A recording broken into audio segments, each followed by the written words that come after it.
Being the introvert in the relationship means loving someone who lives louder than you do. They talk easily, they fill rooms, they connect fast, and you listen, you observe, you need quiet to recharge after loving hard. Sometimes it feels like you're standing next to someone who shines effortlessly while you glow quietly. They want to go out, you want to stay in, they gain energy from people, you lose it even when you're happy. And the hardest part is not the difference. It's wondering if your quiet way of loving is enough.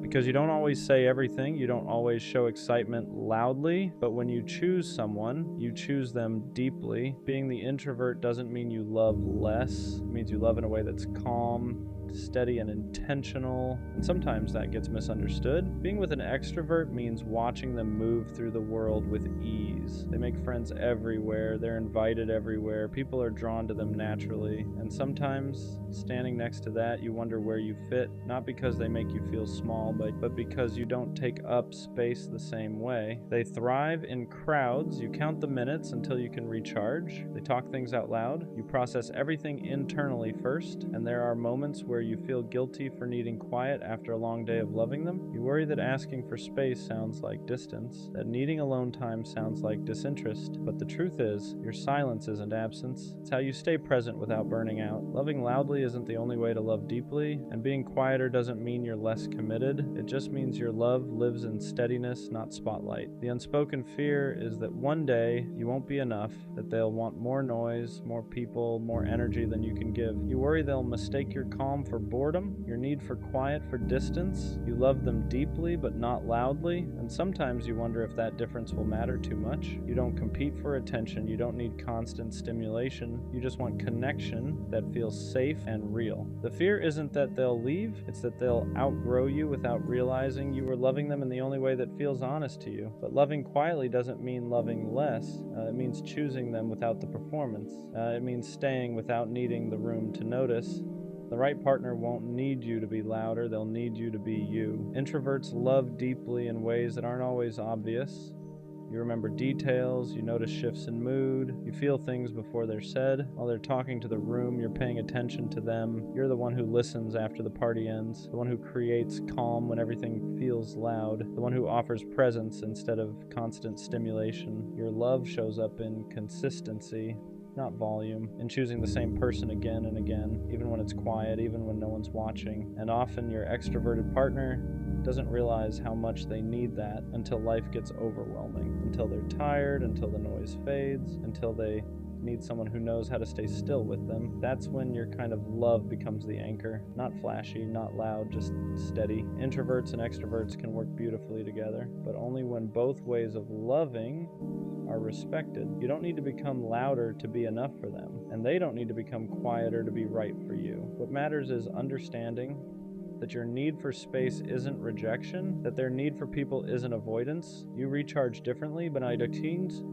you can still meet in the middle. When an extrovert learns that quiet isn't distance, and an introvert learns that excitement isn't chaos, something soft happens. You stop trying to fix each other, you start protecting each other, you give them grounding, they give you expansion, and suddenly, the difference that once felt like a risk becomes the balance that makes the relationship work. Asking for space doesn't mean you love them less. It means you know yourself. Introverts don't pull away to create distance, they pull away to come back whole, but asking for that space can feel heavy. You worry it sounds like rejection. You worry they'll take it personally. You worry needing time alone makes you difficult to love. The right partner won't hear, "I need space," as "I don't want you." They'll hear it as, "I'm taking care of myself so I can show up better." You don't need to apologize for how you recharge. You don't need to explain it every time. Love doesn't require constant closeness to be real. Sometimes the healthiest thing you can do for a relationship is step back for a moment, not to disconnect, but to return as yourself. Introverts show love in quiet, steady ways. You remember the little things they forget they mentioned. You notice when their mood shifts before they say anything. You check in without being asked. Your love isn't loud.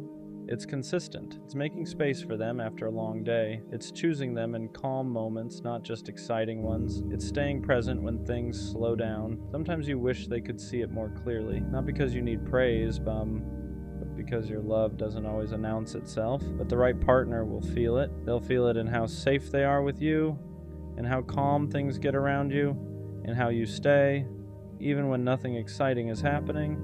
Quiet love isn't invisible.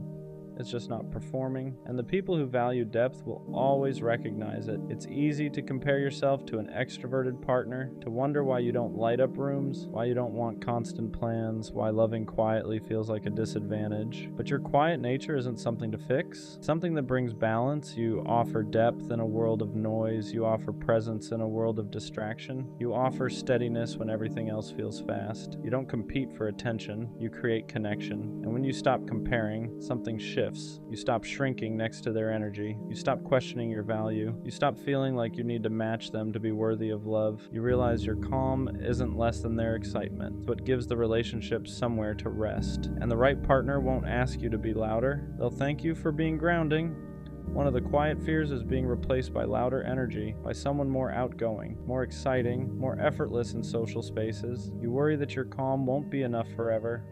But the truth is, people don't stay for volume. They stay for how they feel when everything slows down. An extroverted partner may enjoy attention, but they rest in safety. They recharge in understanding. They stay where they feel accepted without having to perform, and that's where you shine. You offer a place where they don't have to impress anyone, where they can be tired, where they can be real. Loud energy is easy to find, steady presence is not, and the partner who truly values you won't look for replacement. They'll recognize that your quiet way of loving is exactly what makes the relationship feel secure. Being the introvert was never a disadvantage. It just doesn't announce itself. Your love lasts because it isn't fueled by excitement alone. It's built on presence, on listening, on staying when things are quiet and ordinary. You don't love for the room, you love for the person. And that kind of love doesn't fade when the noise does. The right partner won't ask you to be louder, faster, or different. They'll appreciate that with you.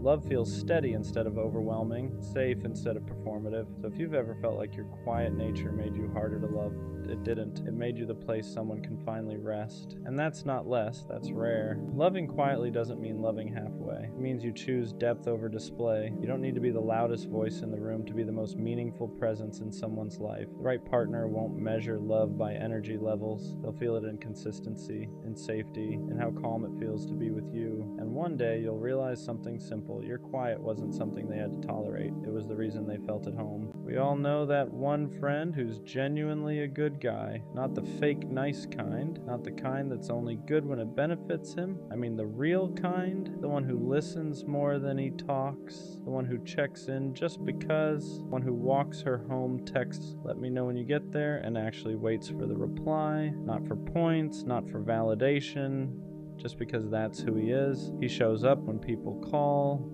He remembers small details. He gives effort without keeping score. And somehow, he's always the one that gets hurt.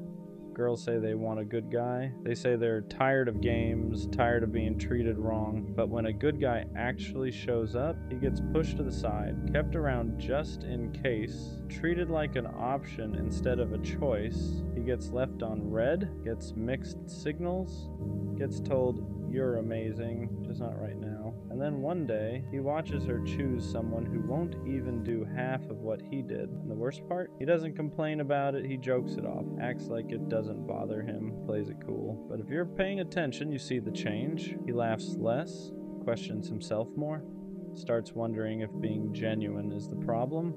If caring too much makes him weak, if being a good guy even matters anymore, so he hardens a little, pulls back, stops giving as freely, not because he wants to be cold but because the world keeps teaching him that softness gets punished. It reminds me of Tanjiro from Demon Slayer. Gentle, compassionate, kind even to people who don't deserve it. People mistake that kindness for weakness until they realize how much strength it actually takes to stay good in a cruel world. That's the truth people forget. Real strength isn't loud.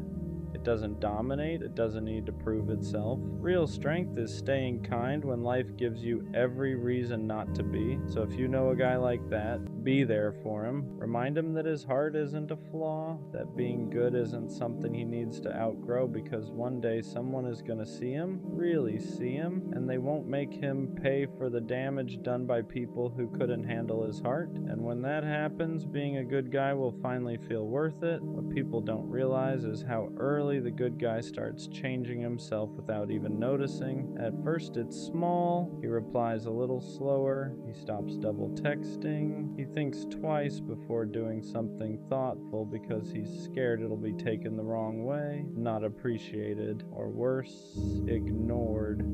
He starts asking himself questions he never used to ask. Am I doing too much? Should I care less? Why do I always end up like this? And that's dangerous because now he's learning to dull the very traits that made him special. The world doesn't break good guys all at once. It chips away at him slowly. Every time his effort isn't matched, every time his loyalty is taken for granted, every time he's told he's perfect, but still not chosen. Eventually he starts building walls, not because he wants to play games, but because he's tired of being the only one who loses when he plays fair. He watches people who treat others poorly get rewarded with attention, love, and chances, and he wonders what he's doing wrong for choosing empathy instead of ego. But here's what nobody tells him. Being a good guy isn't about what you receive immediately, it's about who you become long-term.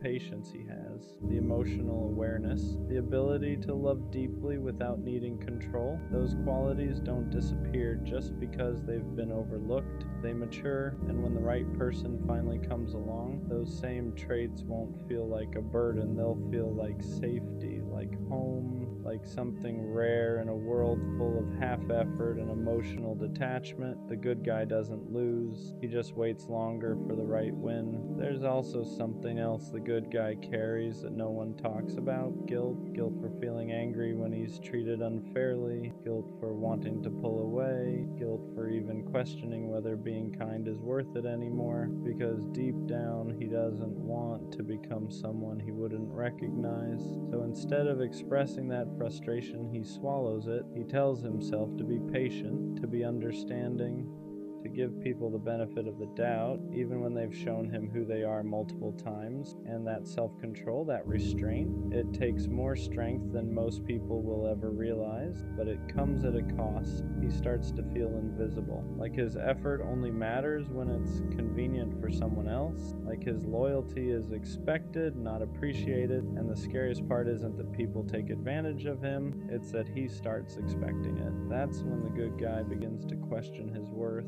Not in a dramatic way, quietly, internally. He wonders if he needs to be colder to be respected, louder to be noticed, less caring to be chosen. And even though he doesn't like those thoughts, they creep in anyway. But here's the truth he needs to hear. The world doesn't need more detached people pretending they don't care.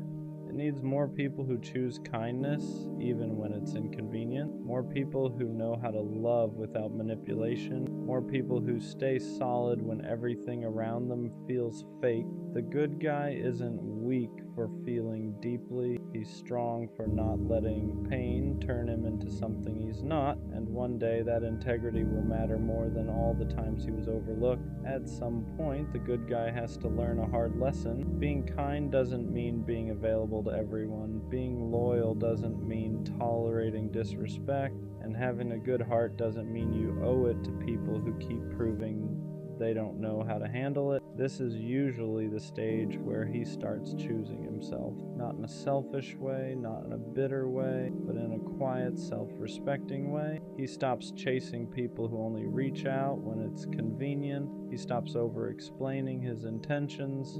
He stops proving that he's different. Because the truth is, the right people don't need convincing. The good guy learns that boundaries aren't walls, they're filters. They don't block love, they block misuse. And once he understands that, everything changes. He becomes more selective with his energy, more intentional with who gets access to him. He still cares deeply, but now it's earned. This is where his strength really shows. He doesn't become cruel, he doesn't become cold, he just becomes aware. He learns that love shouldn't feel like constantly waiting your turn, that effort shouldn't feel one-sided, that if someone truly values you, they won't make you question where you stand. And when he finally meets someone who matches his energy, who sees his kindness as safety instead of weakness, it clicks. All the waiting, all the hurt, all the doubt, it suddenly makes sense. Because the good guy wasn't wrong for being good. He He was just giving his heart to the wrong people.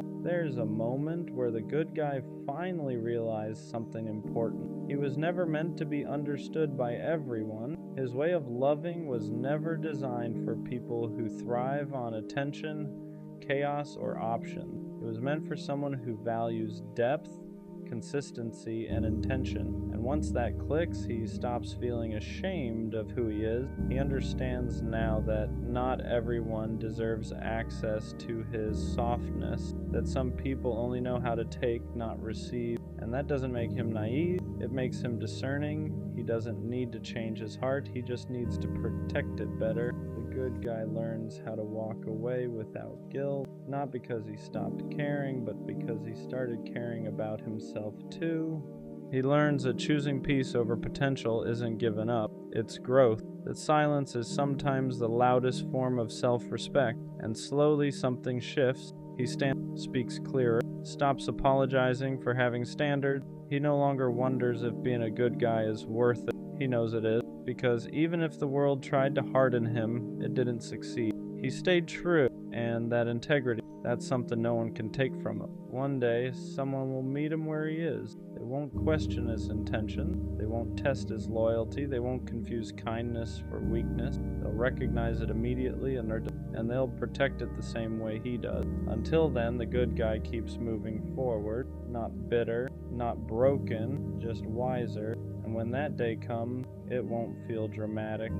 It won't feel like a movie moment where everything suddenly makes sense all at once. It'll feel calm, familiar, almost quiet, because the right person won't make the good guy question himself. They won't make him wonder if he's doing too much or not enough. They won't make him feel like he has to shrink his heart to be accepted. They'll meet him where he stands. They'll appreciate the way he listens, the way he shows up, the way he loves without keeping score.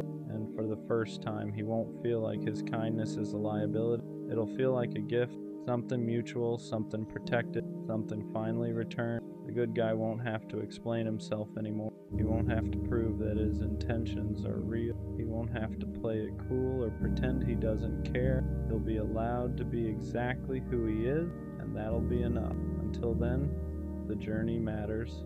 Every disappointment taught him boundaries. Every heartbreak taught him discernment. Every moment of doubt sharpened his sense of self. He didn't lose those years being overlooked. He was being prepared to recognize real love when it shows up, prepared to walk away from anything that feels half-hearted, prepared to protect his heart without hardening.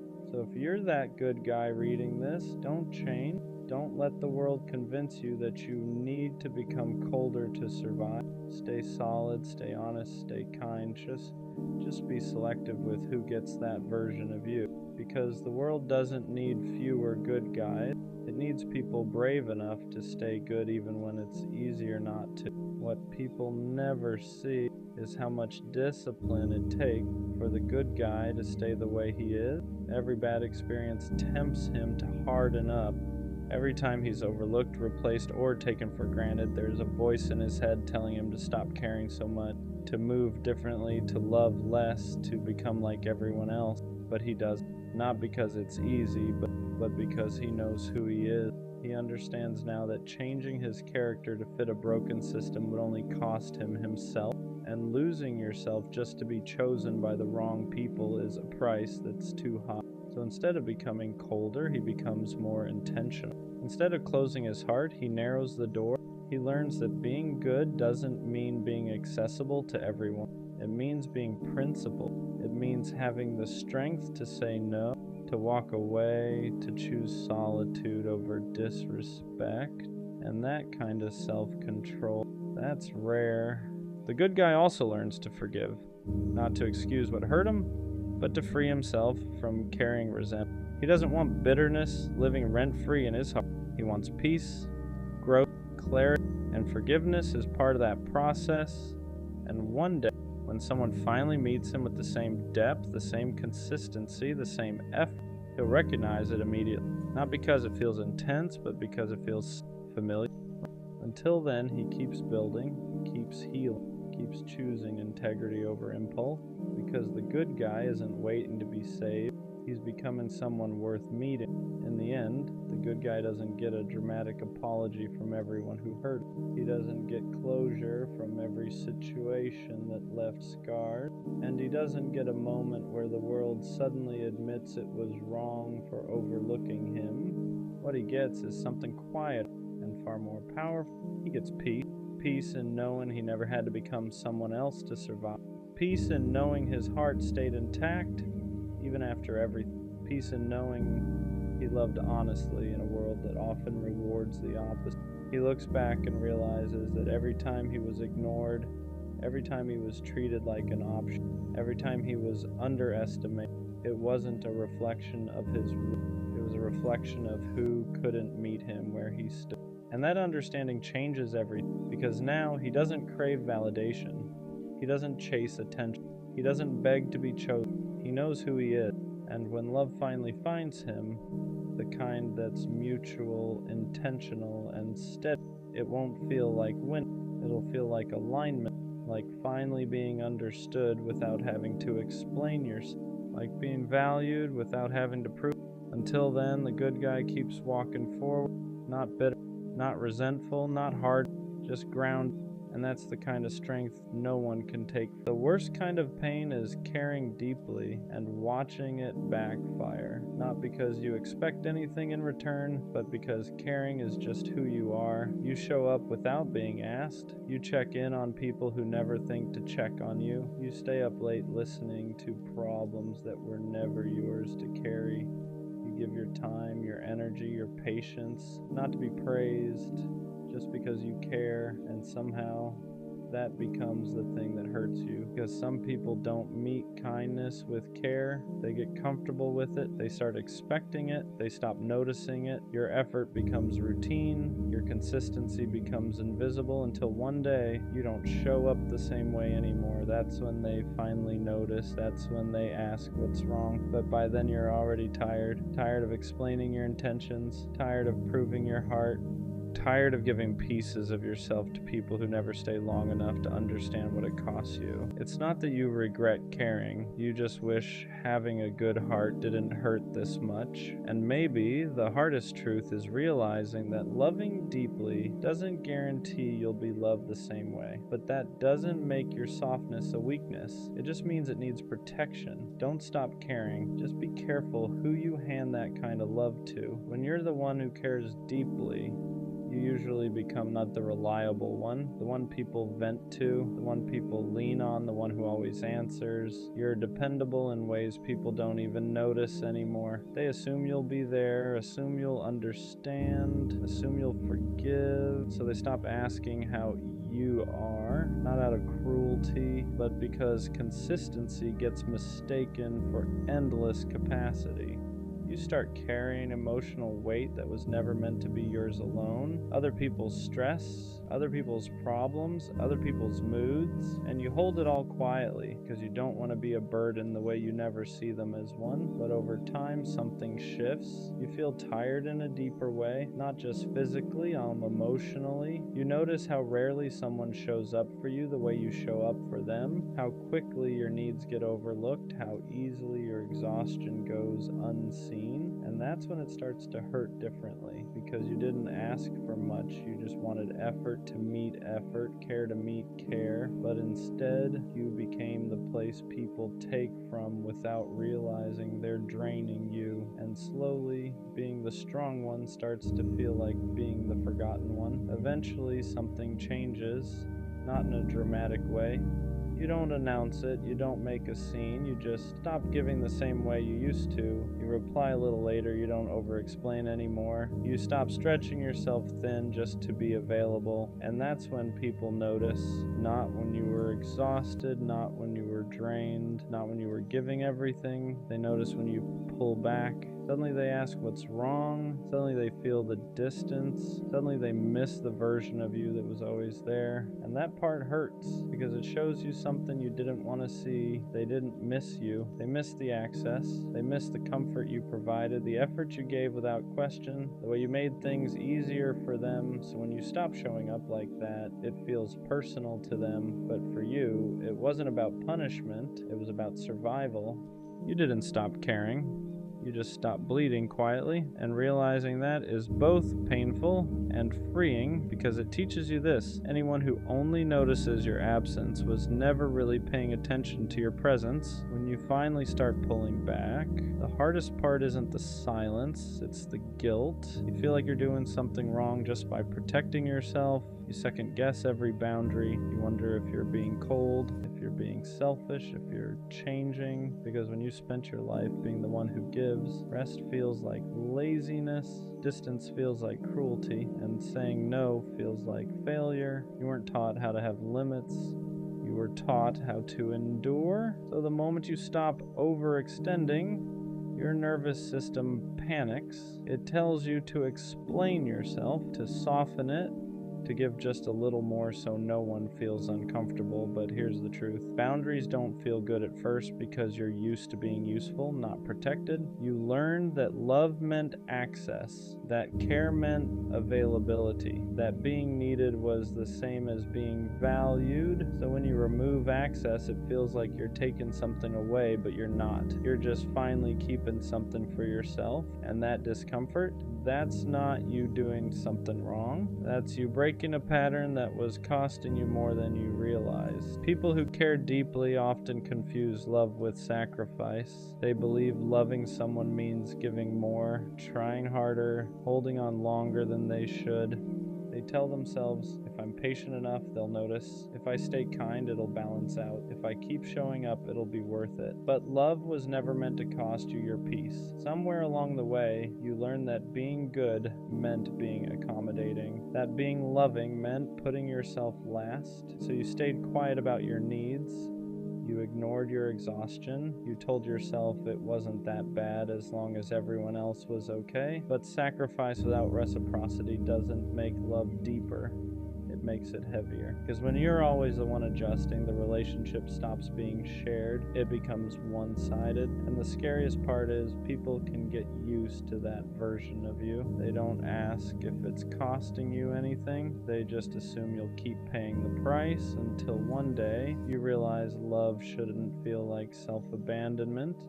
Caring deeply doesn't mean giving endlessly, and loving someone should never require you to disappear in the process. There's a moment when something finally clicks.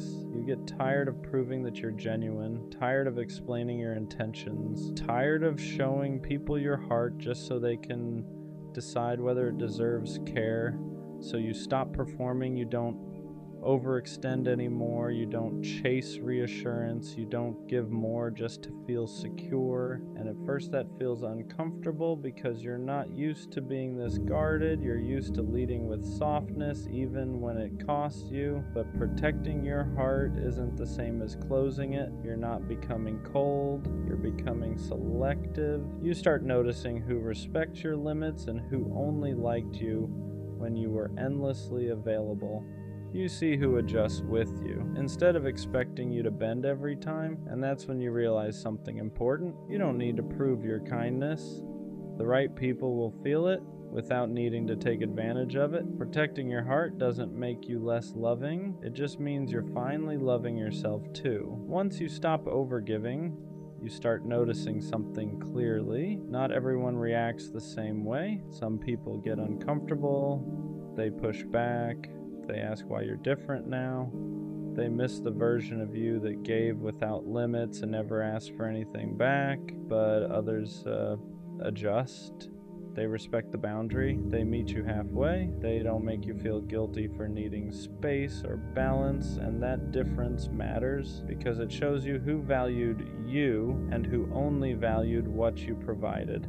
The right people don't punish you for protecting your heart. They don't withdraw when you stop overextending. They lean in. They check on you. They notice your effort because it's no longer automatic. They give without keeping score. And for the first time, caring doesn't feel draining. It feels mutual. You realize you don't have to shrink your heart to keep people around. You don't have to exhaust yourself to be worthy of love. The people meant for you won't disappear when you stop stop bleeding quietly. They'll stay because they never needed you to hurt in order to feel close. At the end of all this, you realize something important. Your softness was never the problem. Caring deeply wasn't a mistake. Being attentive wasn't wrong.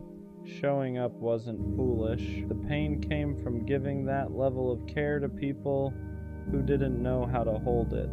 Because the right people don't drain you. They don't get comfortable taking. They don't wait until you pull back to finally notice your value. They see it while you're still giving, and they give back. With the right people, your kindness doesn't become invisible. Your effort doesn't become expected. Your heart doesn't become something to manage. It becomes appreciated. You don't have to prove yourself. You don't have to overextend. You don't have to lose pieces of yourself just to stay connected. Your softness becomes strength because it's met with care, not entitlement. And that's when you understand the goal was never to stop caring. It was to stop pouring your heart into places that couldn't return it. So keep your softness, just place it wisely, because in the right hands, your heart won't hurt this much. It'll finally feel safe. You don't chase love because you're romantic. You chase love because you don't know how to sit with yourself yet.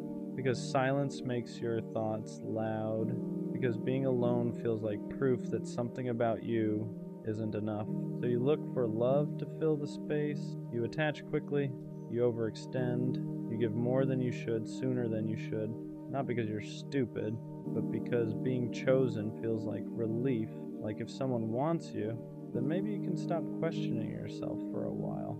You don't just want connection. You want validation. You want someone to prove that you're worth staying for, worth prioritizing, worth choosing. So when someone shows interest, you lean in hard, you ignore red flags, you excuse inconsistency. You tell yourself, if I love them better, they'll love me back. And when they pull away, it doesn't just hurt, it confirms your worst fear, that you weren't enough. So you try harder, you become more available, more understanding, more forgiving than you should be. You abandon parts of yourself just to keep someone close, and you call it love. But deep down, you know the truth. You're not chasing them. You're chasing the feeling of being wanted. Because when someone loves you, even temporarily, it quiets the voice in your head that says you're unlovable on your own. That's why breakups destroy you. You don't just lose the person, you lose the version of yourself that felt okay for a moment. You lose the distraction. You lose the proof. You lose the illusion that someone else could fix what you haven't faced yet. And that's the part no one wants to admit. Chasing love like this isn't romance. It's avoidance. It's using someone else's attention to avoid learning how to give it to yourself. Because loving yourself is harder than loving someone else. It means sitting with your flaws without asking someone to overlook them. It means choosing yourself without needing applause. It means learning how to feel whole without being held together by another person. And that terrifies you, so you chase love instead. But here's the shift, the part that hurts before it heals. The moment you stop chasing love to fill the emptiness, you start attracting it from a different place. Not desperation, not fear, not self-doubt, but choice. Because real love doesn't arrive to save you. It arrives when you're no longer asking someone else to convince you that you matter. And until you learn to sit with yourself, without distraction, without validation, without escape, every love you chase will feel heavier than it should. You don't need someone to love you harder. You need to stop outsourcing your worth. And when you finally do, love stops feeling like survival and starts feeling like connection. You don't chase love because you're passionate. You chase it because being alone feels unbearable. Because when things get quiet, your thoughts get loud, and they don't tell you kind things. So you look for someone else to sit in that space with you, to distract you, to validate you, to make you feel wanted enough to forget how little you feel about yourself. You don't just want connection, you want relief. Relief from the constant feeling that something about you is missing, that you're behind, that if you were enough, someone would have stayed by now. So when someone shows interest, you grab onto it, you attach fast, you give more than you should, you bend your boundaries before they even ask, not because you're weak, but because being chosen feels like proof. Like if someone wants you, then maybe the voice in your head can finally shut up for a while. You start confusing attention with love, consistency with commitment, chemistry with safety, and when they pull away, it doesn't just hurt, it confirms everything you were afraid of. So you chase harder, you explain more, you forgive more, you accept less. You tell yourself that if you just love them better, they'll love you back the way you need. But what you're really doing is asking someone else to give you a sense of worth you don't know how to give yourself yet. And that's why it feels so desperate, because it's not about them. It's about the fear that without love, you have nothing to stand on. This isn't romance, it's survival. And until you learn how to sit with yourself without needing someone else to make you feel okay, every love you chase will feel heavier than it should. At some point, chasing love turns into abandoning yourself. You stop asking what you need and start asking what they want, how much space to give, how much to hold back, how to be easier to stay with. You shrink in small ways at first. You don't bring things up because you don't want to seem difficult. You accept less effort because at least they're still here. You tell yourself you're being understanding when really you're being afraid that if you ask for more, they'll leave. So you adapt. You become more available than you should, more forgiving than is healthy. You explain away behavior that already made you feel small, and every time you do, you move a little further away from yourself, but you call it love. You tell yourself this is what it means to fight for someone, to be patient, to be loyal. What you don't realize yet is that real love doesn't require you to disappear quietly.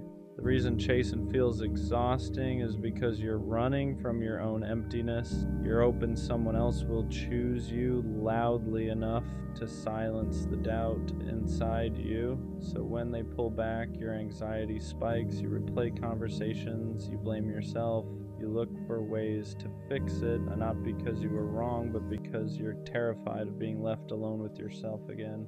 And that's the cycle. The more you chase, the more you lose your footing. The more you lose yourself, the more you need them to feel okay.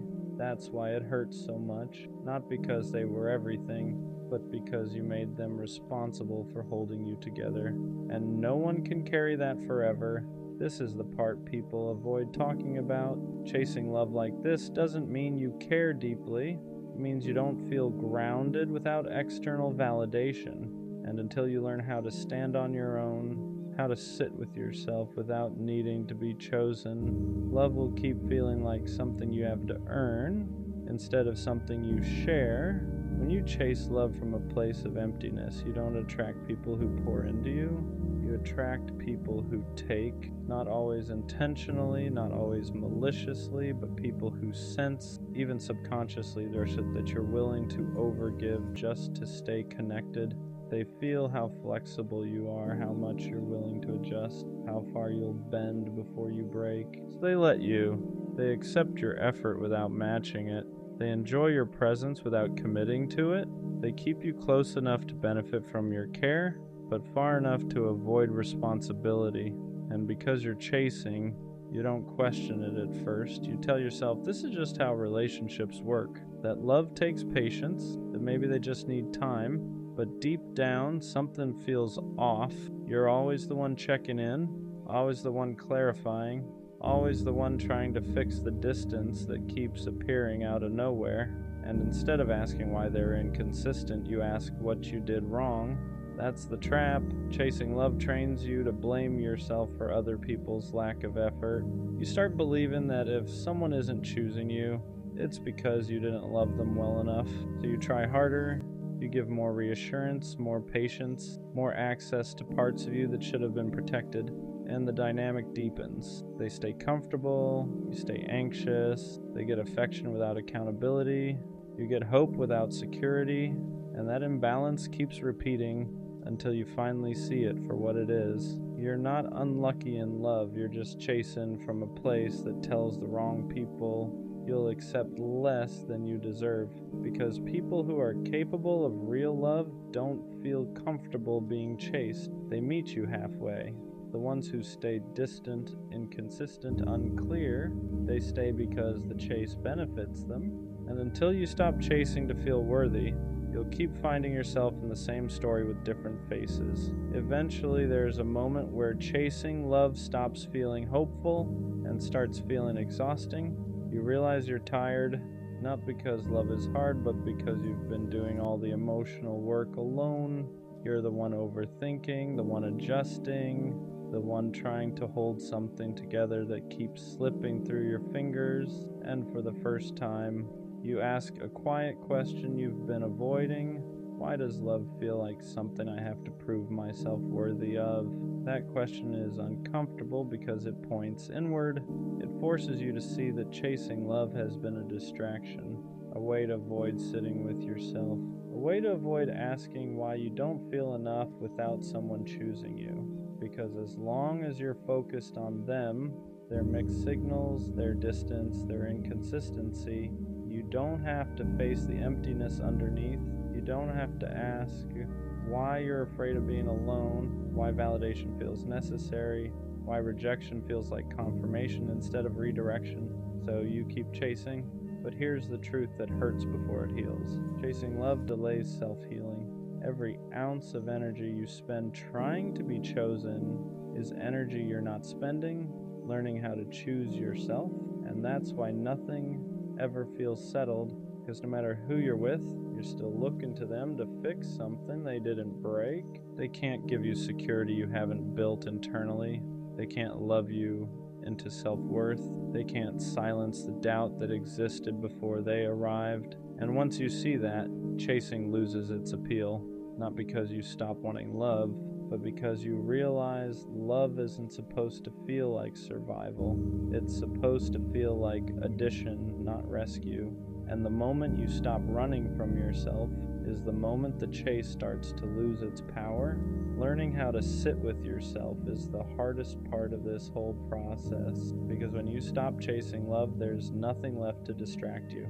No text to wait for, no signals to decode, no person to center your emotions around, just you. And that's when everything you've been avoiding comes to the surface. The insecurity you buried under effort, the loneliness you masked with attachment, the belief that without someone choosing you, you don't really matter. It feels uncomfortable at first, almost unbearable. You reach for your phone instinctively.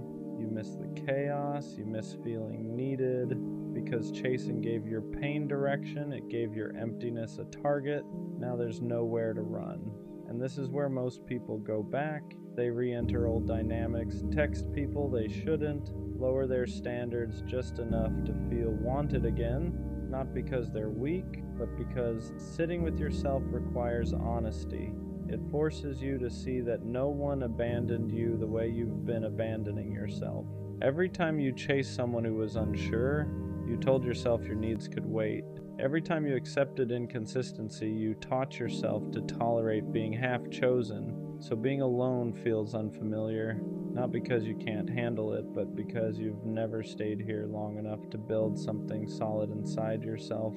This is where self-love actually starts, not affirmations, not confidence quotes, but learning how to stay when there's no validation coming in, learning how to comfort yourself instead of outsourcing it, learning how to choose yourself without needing approval. And slowly, something shifts. You stop craving attention. You stop confusing intensity with connection. You stop chasing people who feel familiar for the wrong reasons. Because now, you're no longer running from yourself. And when you stop doing that, love stops feeling like something you need to survive. When you finally start building self-love, the chase doesn't just slow down. It feels wrong. You notice it first in small ways. The anxiety doesn't hook you the same. Inconsistency doesn't feel exciting anymore. It feels draining.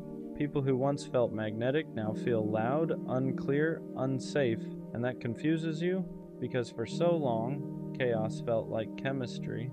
You were drawn to people who kept you guessing because guessing felt familiar, because uncertainty mirrored how unsure you felt about yourself. But now that you're learning how to stand on your own, that dynamic stops working. You don't feel the urge to prove yourself anymore. You don't feel the need to over-explain your worth. And suddenly, chasing feels humiliating, not because you're above it, but because you're finally grounded enough to feel how one-sided it always was. You start wanting different things: clarity instead of sparks, consistency instead of intensity, presence instead of pursuit. You want to be met, not chased or chasing. And here's the part people don't expect. Self-love makes some connections fall apart. People who benefited from your overgiving feel the shift immediately. They sense you're no longer bending, no longer available on demand, no longer trying to earn their attention, and some of them leave. Not because you changed for the worse, but because the version of you that chased them is gone. That can hurt, because even when you're healing, loss still feels like loss, but this time it doesn't destroy you, because you're no longer tying your value to someone else's choice. You understand something now. Love that requires chasing is love that feeds on insecurity, and love that's healthy doesn't need pursuit to survive. It shows up, it stays, it chooses you without being convinced, and the more you learn how to love yourself quietly, consistently, honestly, the less tolerance you have for anything that makes you feel like you need to beg to belong. When the chasing finally stops, a new fear shows up. Not the fear of being alone, but the fear of trusting love again without desperation. Because now you're calmer, more grounded, less reactive, and that feels unfamiliar.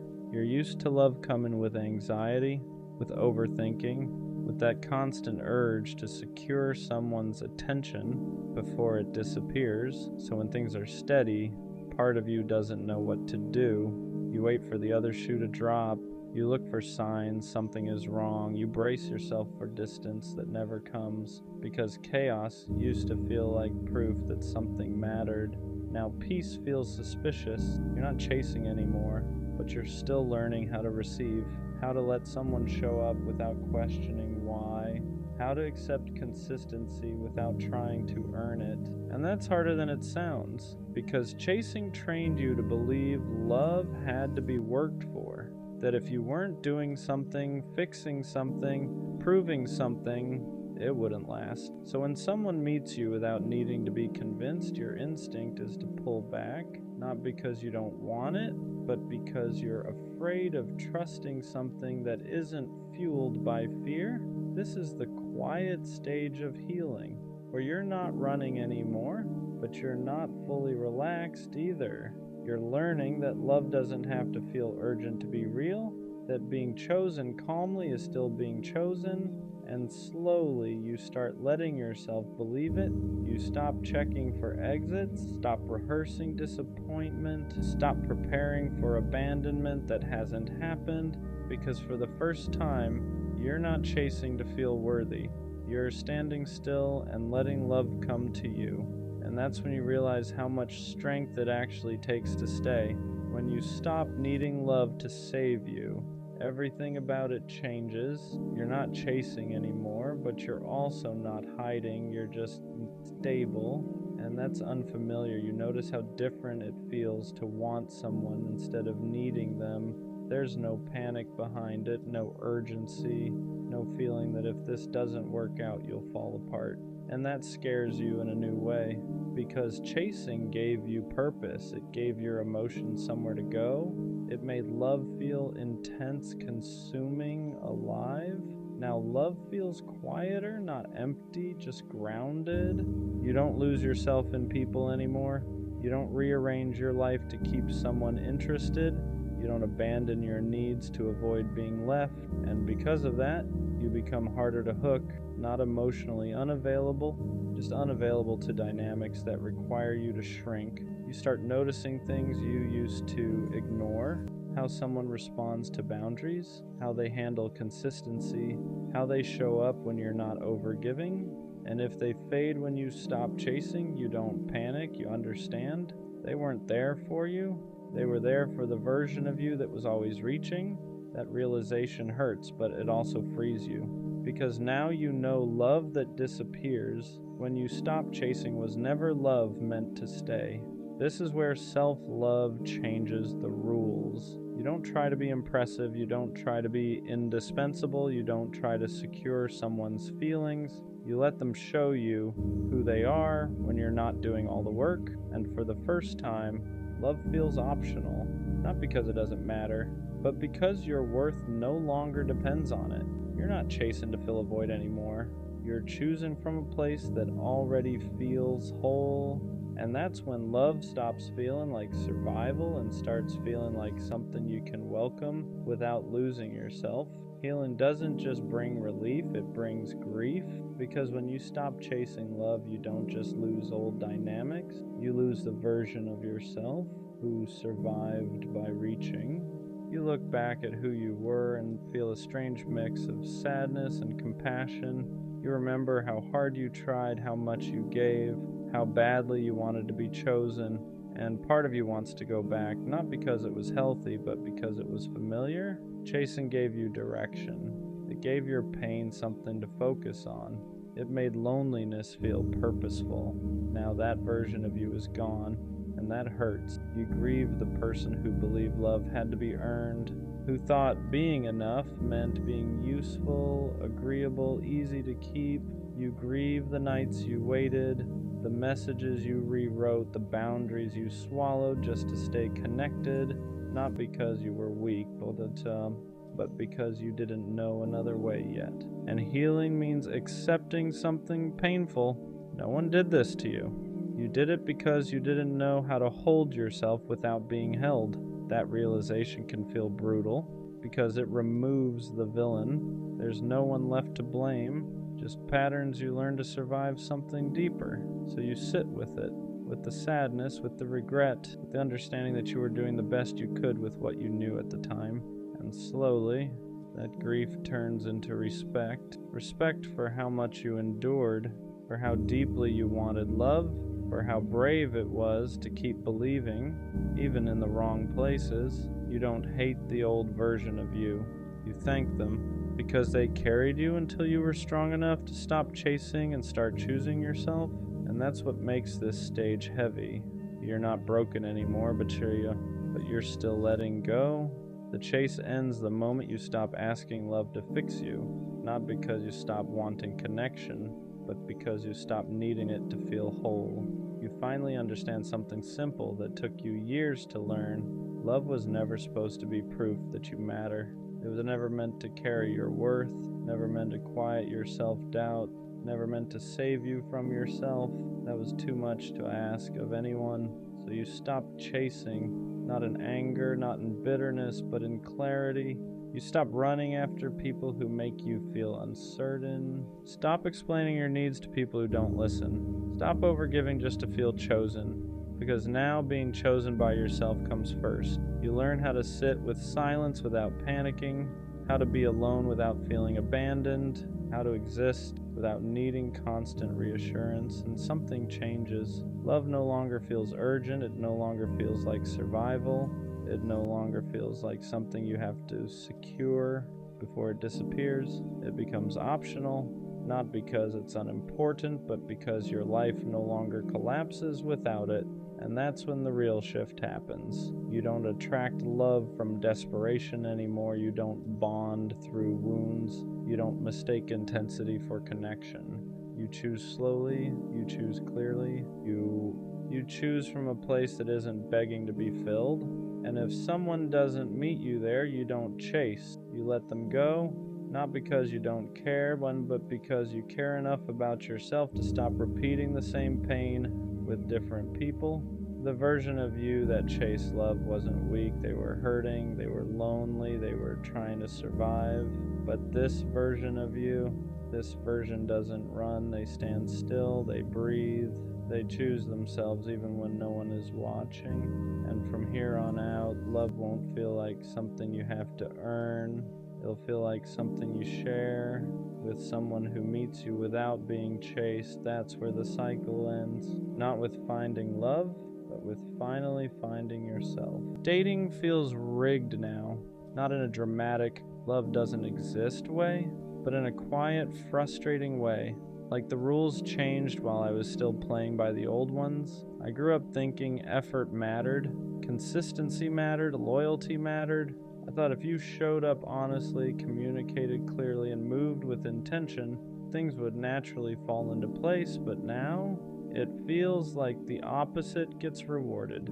The emotionally unavailable ones get chased. The inconsistent ones get excused. The ones who barely text back somehow stay mysterious. And the ones who actually try, they're too available. It's like showing effort is unattractive now. Like caring too much is a flaw. And that messes with your head, because I don't want to become someone who plays games. But it feels like the game is designed for people who do. Dating used to feel simple. You liked someone, you talked, you built something. Now it feels strategic. How long should I wait before replying? Should I seem busy? Should I hold back how much I like them? Should I act like I care less than I do? Why does authenticity feel like a disadvantage? It's exhausting. Because I don't want to calculate emotions. I don't want to pretend I'm less interested just to seem more attractive. But the moment you show real interest, there's this fear that you'll lose leverage. Leverage, that's what dating feels like now. Leverage. Who cares less? Who replies slower? Who has more options? And I'm tired of that dynamic, because love isn't supposed to feel like a power struggle. It's supposed to feel mutual. What really makes it feel rigged is this: the more healed you are, the harder it feels to connect. If you have boundaries, you're too strict. If you communicate clearly, you're too serious. If you move intentionally, you're moving too fast. But if you're emotionally distant, if you're inconsistent, if you keep people guessing, that's attractive, and I don't understand it, because I worked on myself. I healed attachment issues. I learned to communicate instead of shutting down. I stopped chasing people who weren't sure about me, and somehow that made dating harder. It feels like emotional maturity is rare, and when it is rare, it's misunderstood. There's also the illusion of options. Social media makes it look like everyone is replaceable, like there's always someone better one swipe away. So instead of building through discomfort, people reset. Instead of communicating through confusion, people ghost. Instead of fixing, they upgrade. And that constant availability of more makes commitment feel fragile. Why work through something hard when you can just download someone new? It's a dangerous mindset, because real connection isn't built in perfect conditions. It's built through friction, through patience, through staying. But staying feels outdated, and that's what makes it feel rigged. I think the hardest part is trying to stay authentic in a system that rewards detachment. I don't want to pretend I don't care. I don't want to act busy to seem important. I don't want to withhold affection to build mystery. But I also don't want to keep feeling like the only one showing up fully, because over time, you start wondering if you need to adapt, if you need to become colder, more distant, more unpredictable, and that's scary, because I don't want dating to change my character. I don't want to start playing games just because everyone else is. Dating feels rigged because effort isn't always matched. You can show up consistently and still get replaced. You can communicate clearly and still get ghosted. You can be loyal and still get cheated on. And after enough of that, it starts to feel pointless. Like, what's the reward for doing it right? Where's the payoff for emotional maturity? But maybe that's the wrong perspective. Maybe dating isn't rigged. Maybe it's filtering. Maybe the people who run from consistency are showing you they aren't built for it. Maybe the ones who disappear at the first sign of depth were never ready for it. And maybe the frustration is proof that you've outgrown surface level connections. Still, it's tiring. Tiring to reintroduce yourself, tiring to explain your intentions, tiring to build from scratch, tiring to stay optimistic when patterns repeat, because every time something doesn't work out, you question yourself. Am I too much, too intense, too available, too honest? And when those questions stack up, dating stops feeling exciting. It starts feeling like a test you didn't study for. But here's something I'm starting to realize. The right person won't make dating feel like strategy. They won't reward detachment. They won't require you to care less to keep them interested. They won't need games to stay engaged. With the right person, effort won't feel like a disadvantage. It'll feel matched. And maybe that's rare, but rare doesn't mean impossible. It just means selective. Dating feels rigged when you're trying to build something real in a culture that normalizes temporary. but I refused to downgrade my standards just to fit in. I refused to act uninterested just to attract interest. I refused to pretend I don't want something meaningful, because I do, and I'd rather struggle finding something real than succeed at something shallow. Dating feels rigged, but maybe it's only rigged for people who want depth, because depth requires patience, it requires alignment, it requires two people who are equally ready, and that combination isn't common. So maybe it's not rigged, maybe it's just rare, and rare takes time. I won't become colder just to win. I won't play detached just to feel chosen. I'll stay intentional, even if it means slower, because the right connection won't reward games, it'll reward honesty. And when that happens, dating won't feel rigged anymore. It'll finally feel aligned. I miss who I was before her. Not because I don't believe in growth, not because I regret loving her, but because somewhere in the middle of trying to keep us together, I started losing pieces of myself. Before her, I was lighter. I didn't overthink texts. I didn't reread conversations searching for hidden meaning. I didn't question whether I was too much or not enough in the same breath. I moved through life steady, confident in who I was, comfortable in my own routine, secure in my own energy, and then I fell in love. And love is beautiful, but it also exposes you. It exposes your insecurities, your attachment style, your fear of loss. At first, it felt like growth.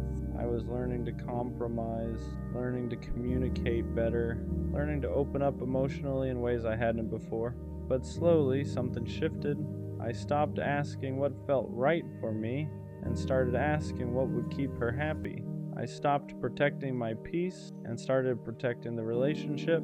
And there's a difference, because when you constantly adjust to avoid conflict, you don't even realize you're shrinking. You think you're being mature, you think you're being understanding, but sometimes you're just slowly abandoning yourself, and that's what hurts the most. Not that it ended, but that by the time it did, I didn't feel like the same person anymore. Before her, I didn't measure my worth through someone else's mood. If someone was distant, I assumed they needed space, not that I had done something wrong. If someone disagreed with me, I didn't internalize it as rejection, but with her, every shift felt personal, every silence felt loaded, every small argument felt like it could turn into something bigger, and instead of staying grounded, I started adapting, talking softer, holding back opinions, choosing peace over honesty, not because I was scared of her, but because I was scared of losing her. And when you start operating from fear instead of authenticity, you begin to change subtly.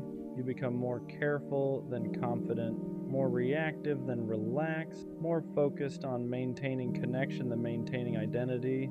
I remember catching myself one day thinking, I wouldn't have reacted like this before. And that realization hit, because love shouldn't erase you. It should expand you, but I wasn't expanding, I was adjusting constantly, and the version of me that used to move freely was slowly becoming calculated, and I miss that freedom. I miss my peace, the kind of peace where I didn't wake up wondering how the day would feel emotionally, the kind where my phone didn't control my mood, the kind where silence wasn't threatening. Before her, I enjoyed my solitude.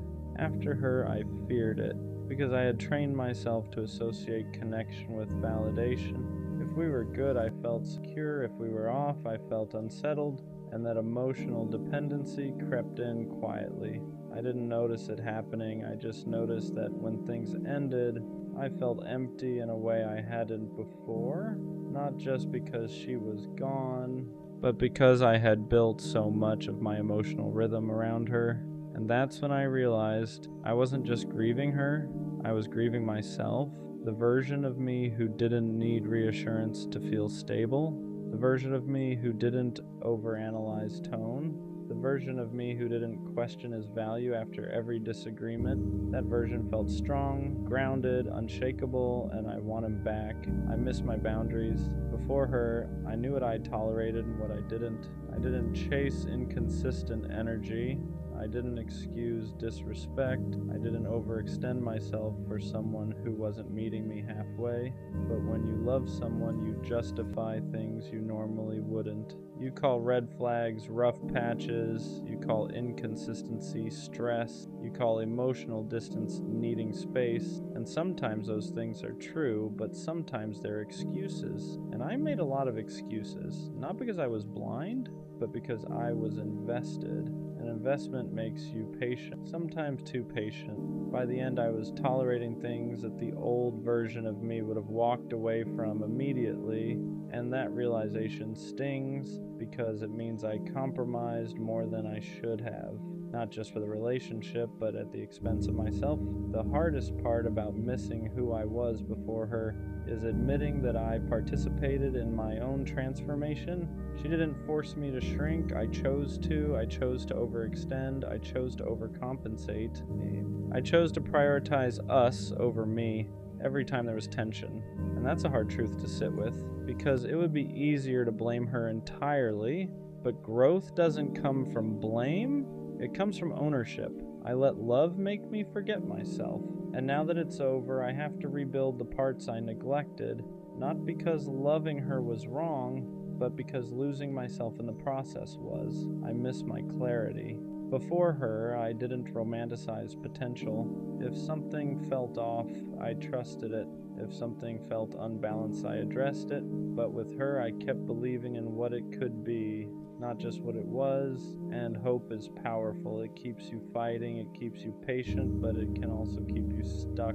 I held on to the version of us that existed in the beginning. The laughter, the effort, the mutual excitement, and I ignored the gradual shift because I didn't want to accept it, and that's when I stopped being objective. I became attached to the idea of us more than the reality of us, and that's not who I used to be. I miss how secure I felt alone. Before her, I enjoyed my independence, my routine, my hobbies, my friendships. I didn't need constant validation. I didn't need constant reassurance. But somewhere along the way, my world started revolving around her schedule, her availability, her emotional state, and I lost balance. When you give someone that much influence over your emotional state, you hand them power without realizing it. And when they leave, you feel powerless, not because you're weak, but because you attach too much of your stability to their presence, and I don't want that again. I want interdependence, not dependency. I don't regret loving her, but I regret abandoning myself while doing it. There's a difference. Love should complement you, not consume you. It should challenge you to grow, not pressure you to shrink. And I see now that the old version of me wasn't naive. He was grounded. He trusted himself. He walked away from imbalance without hesitation.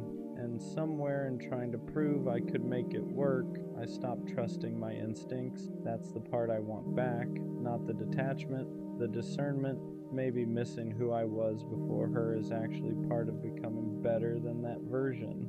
Because now I see my patterns. I see how easily I overextend when I care. I see how quickly I prioritize someone else's comfort over my own. And awareness is powerful. The old me was confident, but this version, he's wiser. He knows how quickly identity can blur inside love. He knows how subtle self-abandonment can be. And next time he won't lose himself trying to hold something together. I miss who I was before her. But maybe I'm not supposed to go back. Maybe I'm supposed to rebuild, stronger, more self-aware, more balanced. I don't want the version of me who never loved deeply. I want the version who loves deeply without disappearing, who commits without compromising identity, who stays loyal without neglecting himself. She changed me, but she didn't ruin me. If anything, she exposed where I needed boundaries, where I needed balance, where I needed to remember who I am outside of a relationship, and I will get back to that version, not the one before her, the one after her, but wiser, stronger, and impossible to lose again. I really did love her, not just in the beginning, not just when it was easy. I loved her in the quiet moments, in the normal days, in the in-between. I loved the way she thought, the way she explained things, the way she cared too deeply sometimes. And that's what makes this harder, because it would be easier if I didn't love her, if it was fake, if it was surface level, if it was just attachment, but it wasn't. I loved her, and somehow that still wasn't enough. Love and compatibility aren't always the same thing. That's the part nobody prepares you for. You can love someone deeply and still not align long term. I loved her heart, her mind, her energy, but we handled conflict differently. We needed reassurance differently. We showed up differently under pressure. And love doesn't erase that. It doesn't magically fix timing issues, communication gaps, emotional readiness. You can love someone and still slowly grow apart. You can love someone and still realize you're not building in the same direction. And that doesn't make the love fake, it just makes it human. Loving someone doesn't automatically mean you knew how to love them properly, and that's a hard truth. I loved her the best way I knew how, but sometimes the best I knew wasn't what she needed. She needed reassurance. I gave independence. She needed consistency. I gave effort in waves. She needed clarity. I gave feelings, but not always direction. And that doesn't mean I didn't care. It just means love without emotional maturity can still fall short. I thought loving her was enough, but love isn't just what you feel, it's what you show, what you maintain, what you're disciplined enough to protect. And sometimes you realize you loved someone deeply, but you hadn't learned yet how to love them well. Regret hits different when you know you tried, because it's not like I didn't care. I showed up, I put in effort, I stayed longer than I had before. But effort in the wrong areas doesn't always translate. I tried to fix problems instead of understanding them. I tried to be strong instead of being vulnerable. I tried to prove I loved her instead of learning how she needed to feel it. And that's the painful part. Knowing you weren't careless, just unaware. Regret isn't always about not loving someone. Sometimes it's about realizing you could have loved them better. And by the time you understand that, it's already over. You don't always realize someone's full value while they're still there. Sometimes you notice it in their absence, in the silence where their voice used to be, in the space where their presence felt normal, in the little things no one else does quite the same. The way she checked on me without making it obvious, the way she remembered details I forgot I even shared, the way she stayed patient when I was difficult. When you're used to someone loving you, you can mistake it for something ordinary. But once it's gone, you see how intentional it was. She wasn't too much. She wasn't overthinking. She wasn't needy. She was invested. And I didn't fully understand how rare that was until I felt the difference. Missing someone doesn't automatically mean you should go back. That's the confusing part. Because loneliness can sound like love. Silence can romanticize memories. Distance can soften the hard parts. I miss her laugh, her presence, the way she cared. But I also have to remember why it ended, the miscommunication, the emotional gaps, the moments we both felt unseen. Love alone isn't always enough to rebuild something, because going back requires more than feelings. It requires change, growth, accountability, consistency you didn't have before. And if I can't honestly say, I've grown into someone who can love her better, then missing her isn't a reason to reopen the door. Sometimes you can love someone deeply and still let them go with respect. Loving her changed me, not in a dramatic way, in a quiet, permanent way. She made me more aware, more reflective, more honest with myself. I can't love casually anymore. I can't ignore emotional gaps. I can't pretend effort doesn't matter, because I've seen what real investment looks like. And once you experience that, your standards shift. You stop entertaining half effort. You stop confusing attention with intention. You stop thinking bare minimum is enough. She didn't just teach me how to love. She showed me how I need to be loved. And even though it didn't last, it wasn't meaningless. Some people aren't meant to stay forever. They're meant to upgrade you. Loving her set a new standard. And that's something I can't undo. I can't go back to surface level conversations. I can't go back to inconsistent effort. I can't go back to love that feels half present, because I've felt what depth feels like. I've felt what it's like to be understood without over-explaining, to be cared for without asking twice, to be chosen without confusion. And once you experience that, you can't pretend it doesn't matter. It ruined average for me. Not in a bitter way, in a mature way. Now I know what intentional love looks like. Now I know what emotional safety feels like. Now I know what real effort is, and I won't lower that standard just because I miss her. Loving her made me more careful, but not closed off, more intentional. I don't rush feelings anymore. I don't say I love you just because it feels right in the moment. I don't assume connection automatically means compatibility. I pay attention now to effort, to consistency, to whether we're building or just vibing. Because when you've loved someone deeply and lost them, you understand the weight of it. Love isn't casual to me anymore. It's responsibility, it's discipline. It's showing up even when it's inconvenient. And maybe that's the real proof that I loved her. She didn't make me bitter, she made me intentional. Was loving her worth it? Even though it ended? Yeah. Because not all love is meant to last forever. Some love is meant to teach you who you are, who you're not, who you're becoming. I loved her, and even though we didn't make it, that love wasn't wasted. It showed me my gaps. It exposed my immaturity. It forced me to grow. It raised my standards. It deepened my emotional awareness. It changed how I show up now, and that matters, because one day when I love someone again, I'll love clearer, stronger, more consistently, not because I forgot her, but because loving her made me better. So yeah, it hurt, it ended, but I really did love her, and that will always mean something. I saw her with him, the same guy she told me not to worry about, and in that moment, everything made sense, not slowly, not over time, instantly, because all those times I felt something was off, all those moments I told myself I was overthinking, all those gut feelings I tried to ignore, they weren't wrong, I just didn't want them to be true. At first I just stood there, not reacting, not moving, because there's something about seeing it with your own eyes that hits different than just thinking about it. It's not a guess anymore, it's not a feeling, it's real. And in that moment, everything I tried to deny became clear. I remembered every time she said, "He's just a friend. You don't have to worry about him. It's nothing like that." And I believed her, not because I was naive, but because I trusted her. And that's what made it hurt more. Not just seeing them together, but realizing I defended something that was already falling apart.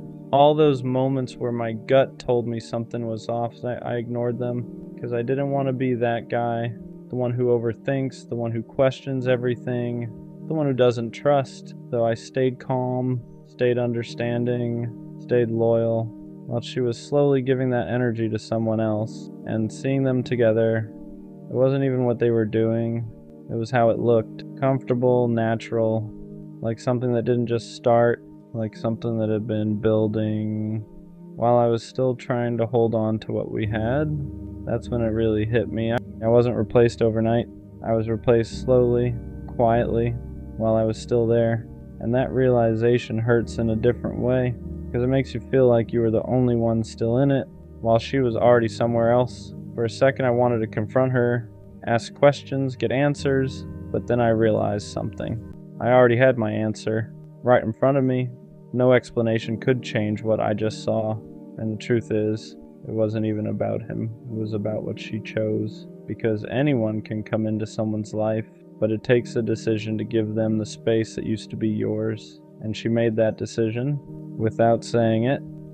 That moment closed something in me, not out of anger, not out of hate, just clarity, because now there was nothing left to question, nothing left to figure out.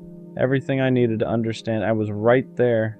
I saw her with the guy she told me not to worry about, and yeah, that hurt. But it also did something else. It removed the last bit of doubt I had, because now I know this for sure. When something feels off, it usually is, and next time, I won't ignore that feeling just to keep something going, because the truth will always show itself. Eventually, I shouldn't have texted her again.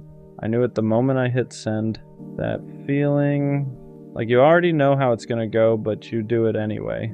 Not because you're confused, but because a part of you is still hoping it'll be different this time. So I sent it, simple message, nothing crazy, but deep down, it wasn't just a text, it was me giving the situation one more chance, and I already knew how that usually ends. At first I told myself it was harmless, just a message, just checking in, just seeing what would happen.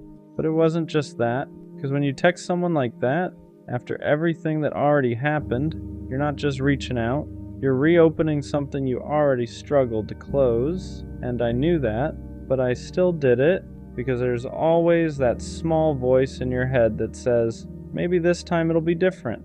The worst part is waiting after you send it. Watching your phone, checking if they read it, trying to act like you don't care, when you clearly do. Because now it's not just about the message anymore, it's about what their response will tell you. Do they still care? Do they ignore you? Do they respond like nothing happened? And no matter what happens, it never feels how you hoped it would. When she replied, it didn't feel the same, not even close. The energy was different, shorter, colder. Like I was someone from her past, not someone she still had a connection with. And that's when it hit me. I didn't just text her again. I reminded myself why it ended, because sometimes you don't need closure. You already had it. You just didn't accept it the first time. So you go back, not to fix anything, but to feel something again, even if that feeling ends up hurting you. And that's exactly what happened. That one message brought everything back. The memories, the feelings, the version of her I thought I still had, just to show me that version doesn't exist anymore. For a second I felt like I reset my progress. Like all the distance I created, all the clarity I built, got undone by one text. And that's frustrating because you know better. But feelings don't always follow what you know. But after sitting with it, I realized something. That message didn't set me back. It confirmed everything I was trying to accept. It showed me clearly there's nothing left there. Not in the way I wanted, and sometimes you need that. Not because you didn't already know, but because seeing it one more time makes it real in a different way. It removes the what if, it removes the doubt, it replaces hope with clarity. So yeah, I shouldn't have texted her again, but I'm not mad that I did, because now I don't wonder anymore. Now I don't think maybe it could have been different. I saw it, I felt it, and I understand it. Some things don't need another chance. They already showed you everything the first time, and next time I won't send that message because I won't need to.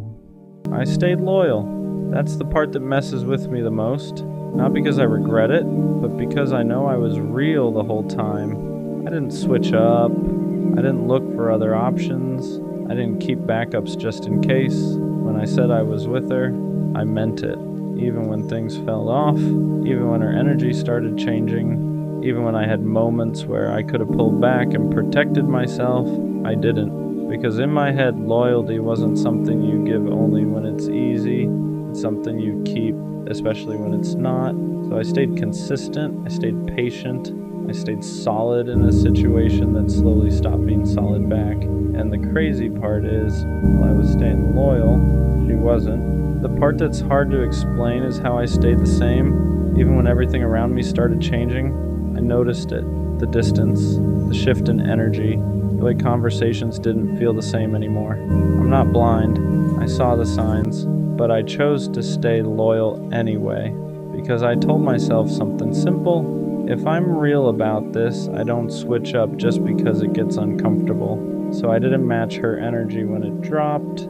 I didn't start moving different. I didn't go looking for someone else. Just because things felt uncertain, I stayed. I kept showing up the same way I always did. And maybe that was my mistake, not being loyal, but being loyal to someone who had already started moving differently behind the scenes. Because while I was protecting what we had, She was slowly stepping out of it, and I didn't want to believe that because loyalty makes you believe in what something was, even when it's no longer what it is. The truth didn't hit me all at once. It came in pieces, little realizations that didn't fully make sense at first, moments where things felt off, but not off enough to walk away. I would notice small things, the way she moved differently, the way her attention felt split, the way her consistency started depending on her mood, and every time I noticed it, I told myself the same thing. Don't overthink it, because when you're loyal, you don't want to accuse someone of something they haven't admitted. You give them the benefit of the doubt. You trust what you had, instead of questioning what it's becoming. So I stayed grounded, I stayed the same. I kept treating her like she was still fully in it, even when deep down I could feel she wasn't. And that's the part that hurts the most. Not that she switched up, but that I stayed solid while she was already moving differently.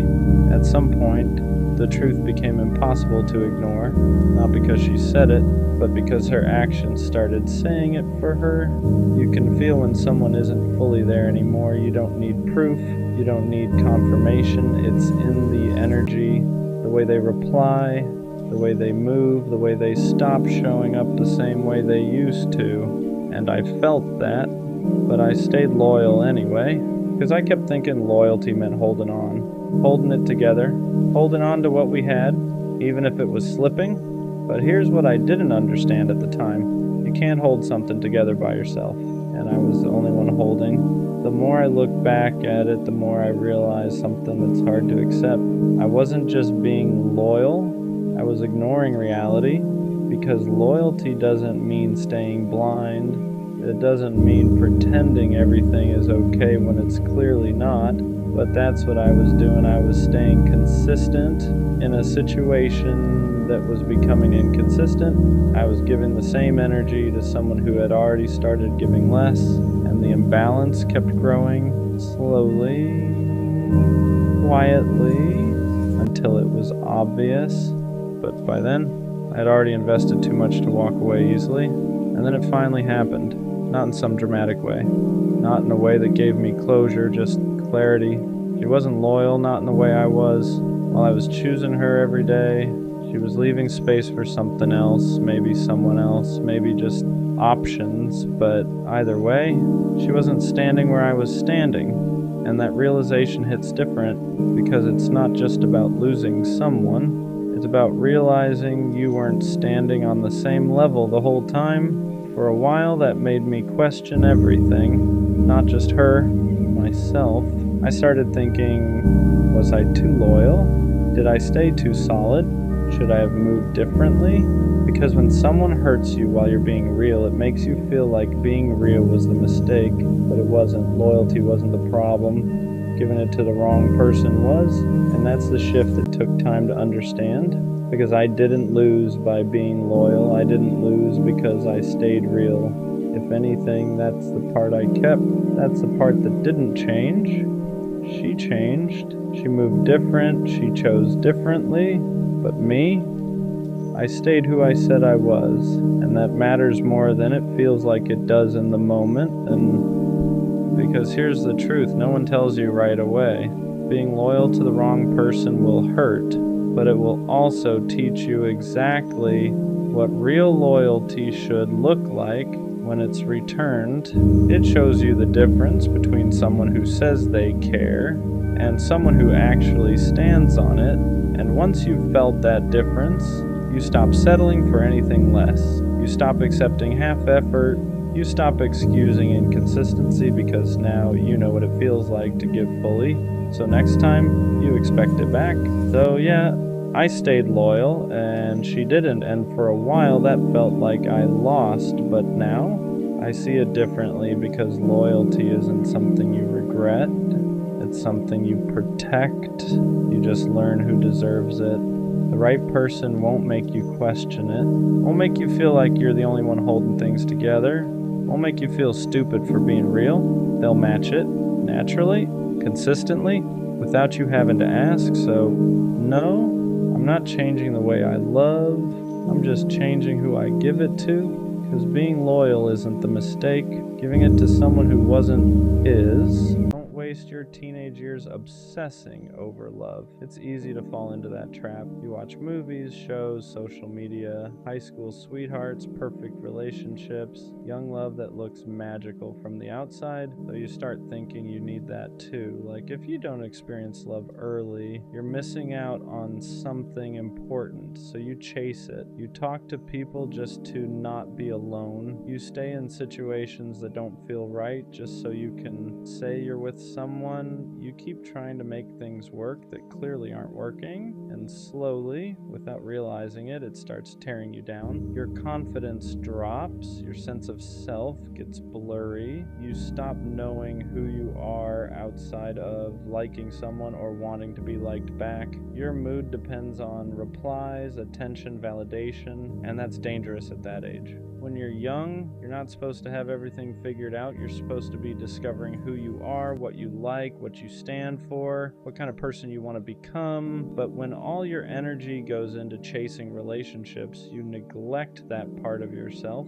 You start building your identity around other people instead of building it from within. Here's the uncomfortable truth. Most teenage relationships don't last, not because you did something wrong, not because love isn't real, but because you're both still growing, still changing, still figuring life out, and forcing love before you even know yourself is like trying to build something on an unstable foundation. It cracks every time. If something isn't flowing naturally, stop forcing it. Love isn't supposed to feel like constant stress, chasing, or proving your worth. If it's meant to happen, it won't require you to lose yourself to keep it. And the thing nobody wants to hear? Desperation pushes people away. Confidence attracts them. When you stop hunting for love and start working on yourself, things shift. You become more grounded, more secure, more you. And that's when real connections show up naturally. You still have so much life ahead of you, so much fun to have, so many experiences that don't revolve around relationships. Don't let anxiety over love rob you of your youth.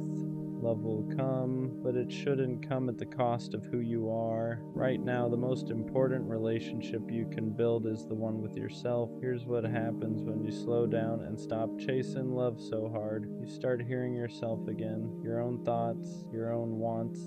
You realize how much noise you were living with, always wondering if someone liked you back, always questioning where you stood, always trying to be enough for someone who barely knew who they were either. When you're young, your heart is open, but your identity is still forming. That's a dangerous mix. You attach quickly because you don't yet have roots in yourself. So when something ends, it doesn't just hurt, it shakes your entire sense of worth. You don't just lose a person, you lose who you thought you were with them. That's why breakups feel world-ending at that age. Not because the love was deeper, but because you were still becoming you. And every time something falls apart, you start questioning yourself instead of realizing it was just part of growth. When you step back from chasing relationships, you give yourself room to breathe. Room to build confidence that isn't dependent on attention. Room to develop interests, skills, goals. Room to fail at things that don't involve your heart breaking. And those failures, they teach you way more than forcing a relationship ever could. You also learn how to be alone without feeling lonely. That's huge, because once you can enjoy your own company, you stop settling for people who treat you like an option. You stop forcing conversations. You stop chasing mixed signals. You start choosing peace over drama, and the wild part is, once you stop looking desperate for love, you become more attractive without trying, not because you change your appearance, but because you carry yourself differently. You're not reaching for validation anymore. You're grounded, you're present, you're whole on your own. Love hits different when it finds you like that. When it comes from alignment instead of need, when it adds to your life instead of becoming your life. So don't rush it, don't force it, don't let relationships define you before you even know yourself. There's no prize for loving early, but there is power in loving wisely. Here's what happens when you slow down and stop chasing love so hard. You start hearing yourself again, your own thoughts, your own wants. You realize how much noise you were living with, always wondering if someone liked you back, always questioning where you stood, always trying to be enough for someone who barely knew who they were either. When you're young, your heart is open, but your identity is still forming. That's a dangerous mix. You attach quickly because you don't yet have roots in yourself. So when something ends, it doesn't just hurt, it shakes your entire sense of worth. You don't just lose a person, you lose who you thought you were with them. That's why breakups feel world-ending at that age. Not because the love was deeper, but because you were still becoming you. And every time something falls apart, you start questioning yourself instead of realizing it was just part of growth. When you step back from chasing relationships, you give yourself room to breathe, room to build confidence that isn't dependent on attention, room to develop interests, skills, goals, room to fail at things that don't involve your heart breaking. And those failures, they teach you way more than forcing a relationship ever could. You also learn how to be alone without feeling lonely. That's huge, because once you can enjoy your own company, you stop settling for people who treat you like an option. You stop forcing conversations. You stop chasing mixed signals. You start choosing peace over drama. And the wild part is, once you stop looking desperate for love, you become more attractive without trying. Not because you changed your appearance, but because you carry yourself differently. You're not reaching for validation anymore. You're grounded, you're present, you're whole on your own. Love hits different when it finds you like that, when it comes from alignment instead of need, when it adds to your life instead of becoming your life. So don't rush it, don't force it, don't let relationships define you before you even know yourself. There's no prize for loving early, but there is power in loving wisely. The truth is, love isn't something you're late to. There's no deadline where if you don't find it by a certain age you've failed. That pressure is made up. It comes from comparison, from watching other people's highlights and assuming they're ahead of you, but everyone's path is different, and forcing yourself to keep up only makes you miss what's right in front of you. When you focus on yourself first, something happens. You stop romanticizing every connection. You stop projecting futures onto people who haven't even earned a place in your present. You start asking better questions, not just, do they like me? And do I even like how I feel around? That shift changes everything. You realize that love shouldn't drain you. It shouldn't make you anxious all the time. It shouldn't make you abandon your goals, your friendships, or your sense of direction. Real love fits into your life, it doesn't consume it. And you can't recognize that until you've spent time building a life you actually care about. This is also when you learn patience. Not the kind where you wait around hoping someone chooses you, but the kind where you trust that what's meant for you won't require you to chase it down. You stop running toward people and start walking toward yourself. And ironically, that's when people start noticing you more. Because confidence isn't loud. It's calm. It's knowing you're okay whether someone stays or goes. It's choosing people who choose you back without hesitation. And that kind of energy doesn't come from trying to be loved. It comes from being at peace with who you are. So don't rush love. Don't let loneliness make your decision. Don't let movies or social media convince you you're behind. You're not behind. You're building. And when love does show up, real love, you'll be ready for it, not desperate for it. One day you'll look back and realize how important this time was.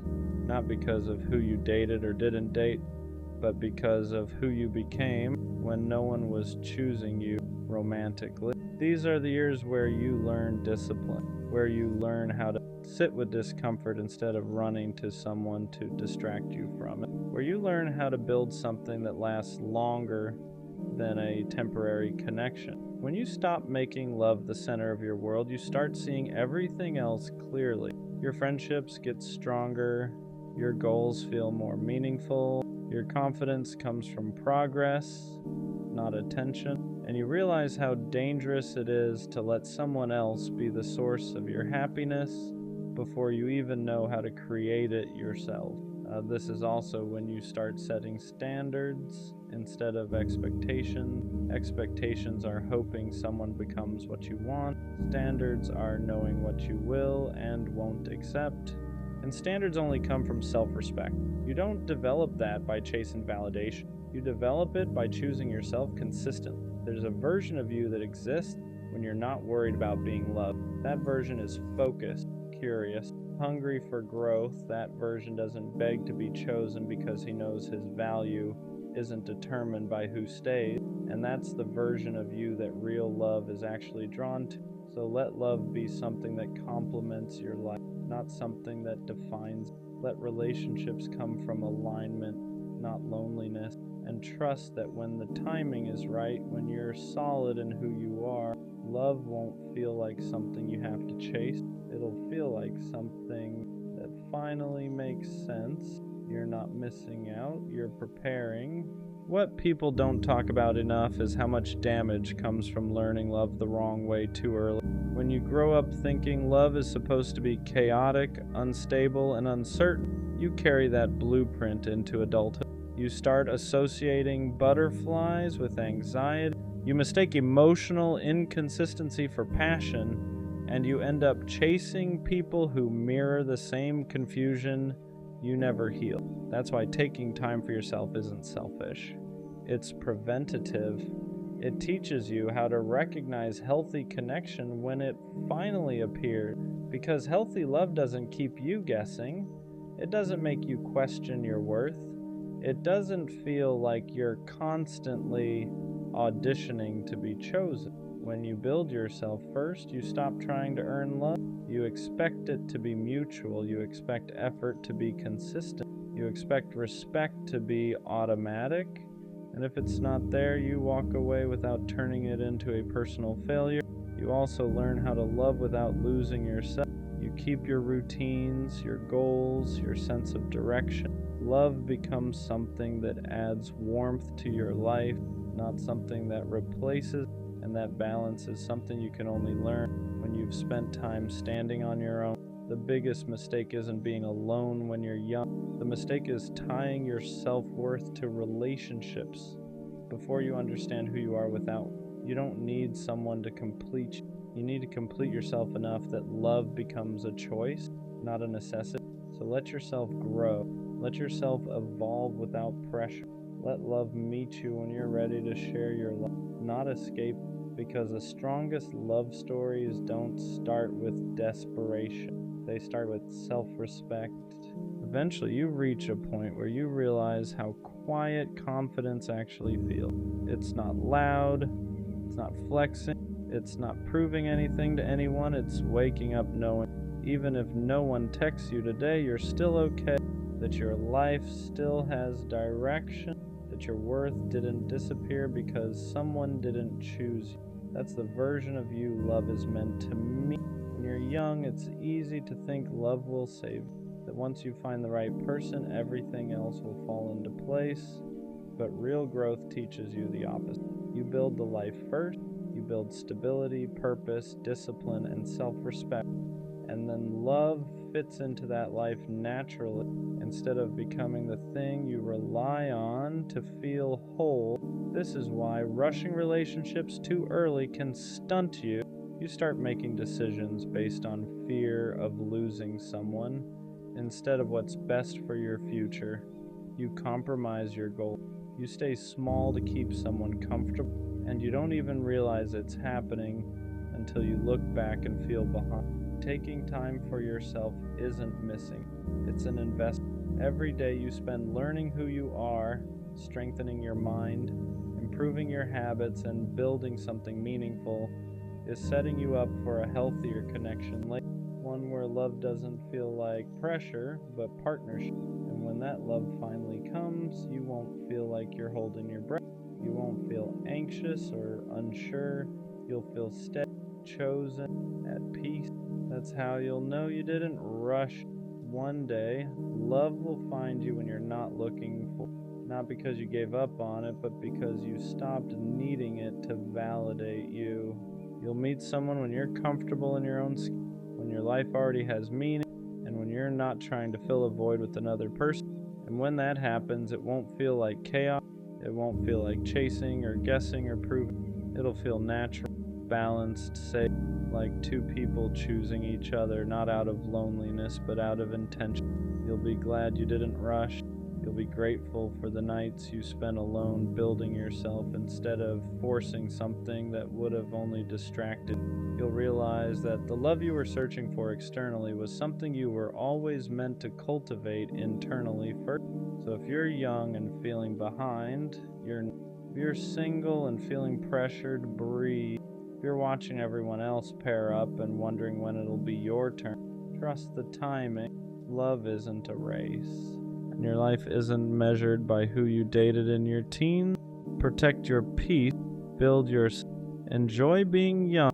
The rest will. You know what actually hurts? Wanting to be in love, but realizing you can't stay in it. You finally meet someone good. They're kind. They're loyal. They care about you in a way that feels real. On paper, they're everything you're supposed to want. And for a moment you think, maybe this is it. But then they like you back. And something in you shuts off. Not slowly, not gently. It's like the feeling disappears overnight. You try to force it. You tell yourself to be grateful. You try to match their energy, their effort, their love. But instead of growing closer, you start pulling away. You notice flaws that didn't bother you before. You get irritated over small things. You find reasons to create distance. And suddenly you're the problem. On the outside, it looks like you're sabotaging something good. Like you're avoiding someone who treats you right. But inside it feels worse than that. It feels suffocating, because even when you try to stay, it feels like you're trapped in something you can't feel the way you're supposed to. The messed up part, you still care. Somewhere deep down you don't want to hurt them. You don't want to be cold. You don't want to be the reason someone feels unwanted, but you also don't know how to love them without losing yourself. And that kind of conflict turns love into guilt. What's confusing about this feeling is that it only shows up with the right kind of person, not the chaotic ones, not the ones who make you anxious, not the ones who disappear and keep you guessing. It happens with the ones who are steady, the ones who reply, who show up, who don't play games with your emotions. And instead of feeling safe, your body reacts like something's wrong. You don't feel excitement, you feel pressure, not because they're asking for too much, but because they're offering consistency, and you don't know how to relax inside it. There's no chase, no uncertainty, no emotional roller coaster to distract you. So your mind starts searching for escape routes. You tell yourself you're bored, that the spark is gone, that something feels off, and even if you can't explain why. But deep down, it's not disinterest, it's unfamiliarity, because when you're used to love being unstable, peace can feel empty. And when you're used to earning affection, being chosen freely can feel undeserved. So instead of leaning in, you pull away, you create distance so you can breathe again, not because they're hurting you, but because closeness is touching something unhealed. And that's the part nobody prepares you for. Sometimes the problem isn't that you don't want love, it's that you've never learned how to stay when love doesn't hurt. At some point, this starts to mess with how you see yourself, because now you're not just confused, you're guilty. You look at them and think, yeah, they didn't do anything wrong. They're patient, they're kind, they're trying, and you're the one pulling back. So you start labeling yourself cold, broken, unappreciative, the person who ruins good things. From the outside, it looks simple. Why would you walk away from someone who treats you right? But what they don't see is how trapped you feel inside the expectation to feel something you can't force. You don't hate them. You hate the pressure to become the version of yourself that knows how to stay. So instead of being honest, you distance yourself, you reply slower, you stop initiating. You hope they'll lose interest so you don't have to explain yourself. And that's the part that hurts the most, not losing them, hurting someone who didn't deserve it. You carry that with you. The knowledge that somewhere someone is wondering what they did wrong, when the truth is you just didn't know how to receive what they were offering. And that realization sits heavy, because wanting love but not knowing how to hold it feels like a flaw you can't explain, only live with. Avoidance doesn't come from not caring, it comes comes from caring too much and not knowing how to say it. Because how do you explain something like this without sounding cruel? How do you tell someone, you're good to me, but I don't feel what I'm supposed to feel? There's no gentle way to say that. So instead of explaining, you disappear emotionally. You convince yourself silence is kinder. That distance will hurt less than honesty, but silence creates its own kind of damage. They feel it, the shift, the hesitation, the way your energy isn't the same anymore, and you feel it too. Every message feels heavier. Every interaction feels like a reminder that you're failing at something that should be simple, so you keep avoiding the conversation, hoping clarity will show up on its own, but it doesn't. All that grows is resentment, not toward them, but toward yourself, because now you're stuck between two fears, hurting them by telling the truth, or hurting them slowly by pulling away, and avoidance feels safer in the moment because it delays the guilt, but it doesn't remove it, it just stretches it out, and the longer you stay quiet, the harder it becomes to speak honestly at all. If you look closer, this pattern isn't about them at all. It's about what closeness brings up in you, because real healthy affection doesn't distract you from yourself. It brings you face to face with things you buried, old fears, old wounds, old beliefs about what love costs. When someone is consistent, there's nowhere to hide. You can't blame mixed signals, you can't blame distance, you can't blame uncertainty. All that's left is you, and the part of you that learned early on that love comes with pressure. Pressure to be enough, pressure to stay, pressure to not mess it up. So your system does what it learned to do best. It pulls away before it can fail. Avoidance isn't rejection, it's self-protection. You're not running from them. You're running from the version of yourself that feels exposed when someone chooses you fully. Because being wanted means being seen. And being seen means being vulnerable in ways you never learned were safe. So your mind flips the switch. You call it disinterest, you call it boredom, you call it not feeling it, but underneath all of that is fear, not of losing them, but of losing control. Eventually a realization starts to creep in. This isn't about love failing, it's about healing that hasn't happened yet. Because when someone offers you something real, it presses on the places you never finished healing, not because they're doing anything wrong, but because closeness exposes what avoidance kept quiet. Love asks questions you've been dodging. It asks you to be present. It asks you to trust consistency. It asks you to stay when things feel uncomfortable instead of dramatic. And if your past taught you that love comes with loss, your body reacts before your mind can explain it. So instead of leaning in, you shut down, not because you don't care, but because caring activates fear, fear of dependency, fear of responsibility, fear of becoming someone who needs another person, because somewhere along the way, you learned that needing someone meant giving them the power to hurt you. So when love shows up calm and steady, your nervous system mistakes it for danger, and you don't realize what's happening until later, after you've already pulled away, after you've already created distance, after you've already blamed yourself. But this moment matters because once you see that this isn't disinterest, it's unhealed fear, you stop calling yourself broken, you start calling it what it is, a signal. Once you see the pattern, something changes, not overnight, not perfectly, but you stop running on autopilot.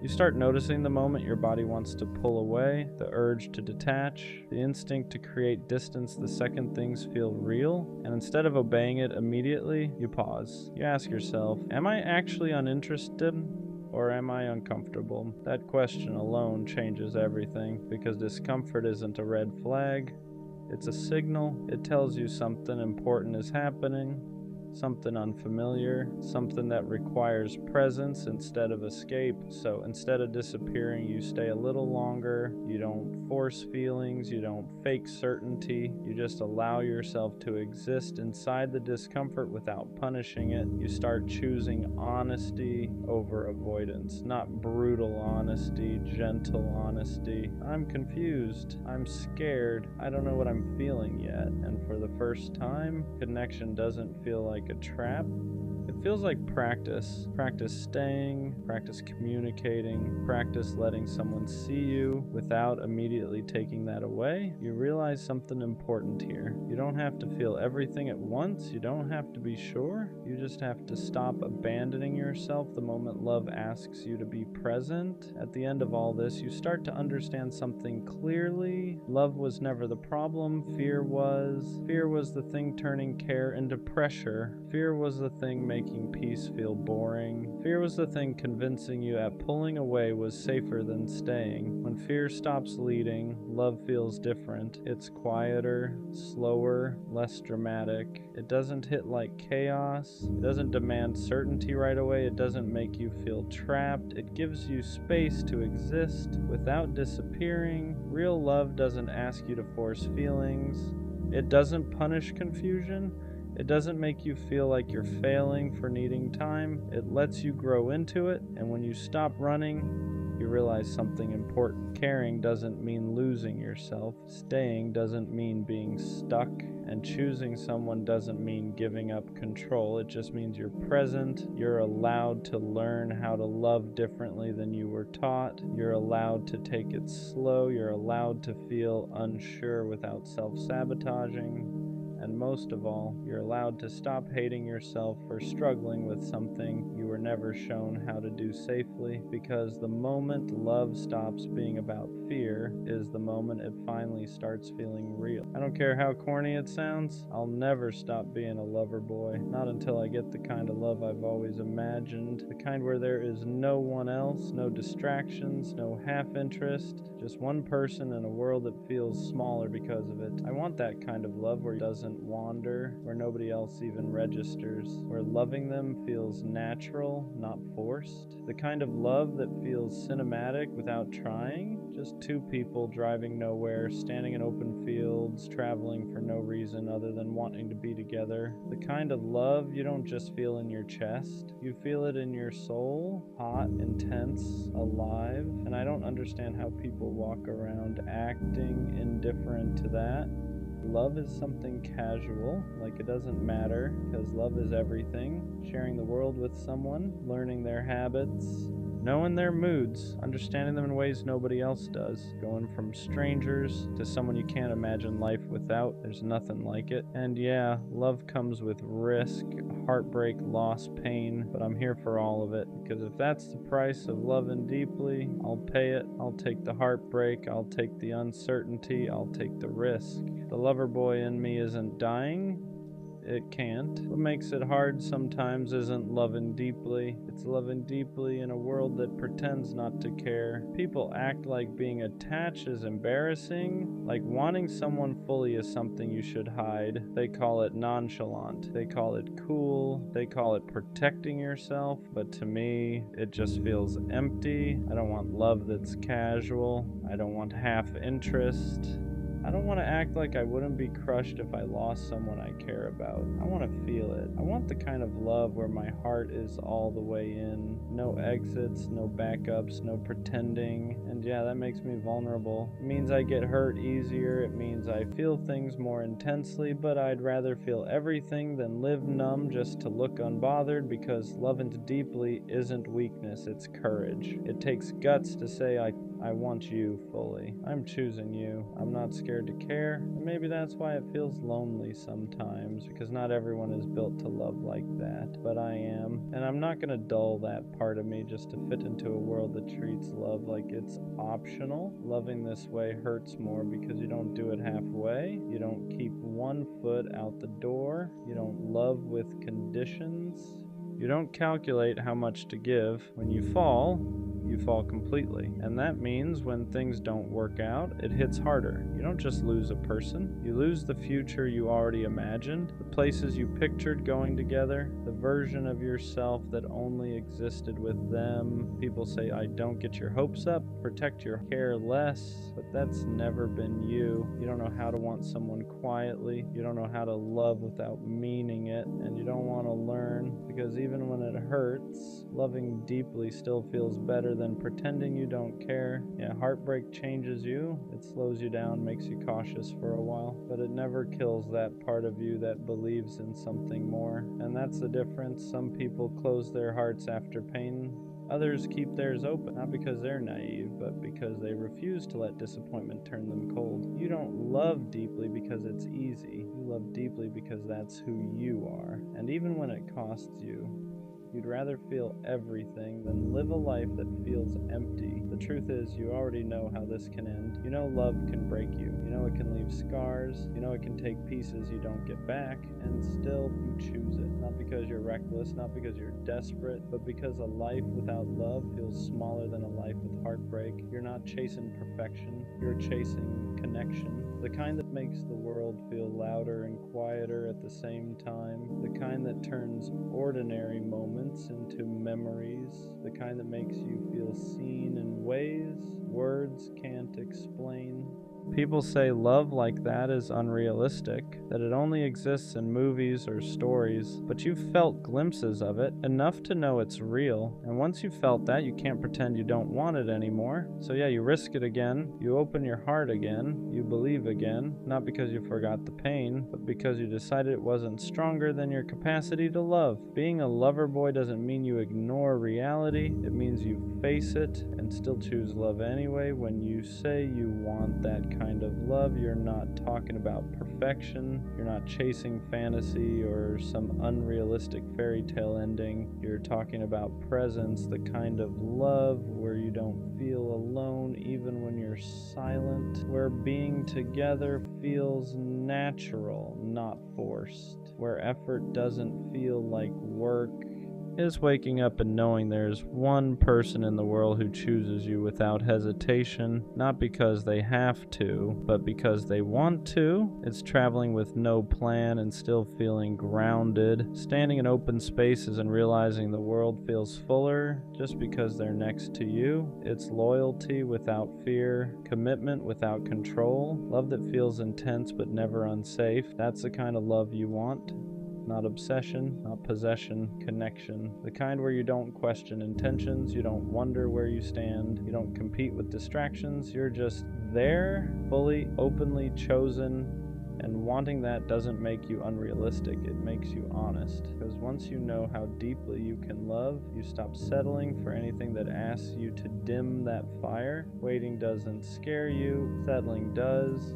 You've seen what happens when people accept less than what they feel. They grow distant, they grow quiet, they start convincing themselves that good enough is enough, and you don't want that. You don't want a love that feels convenient.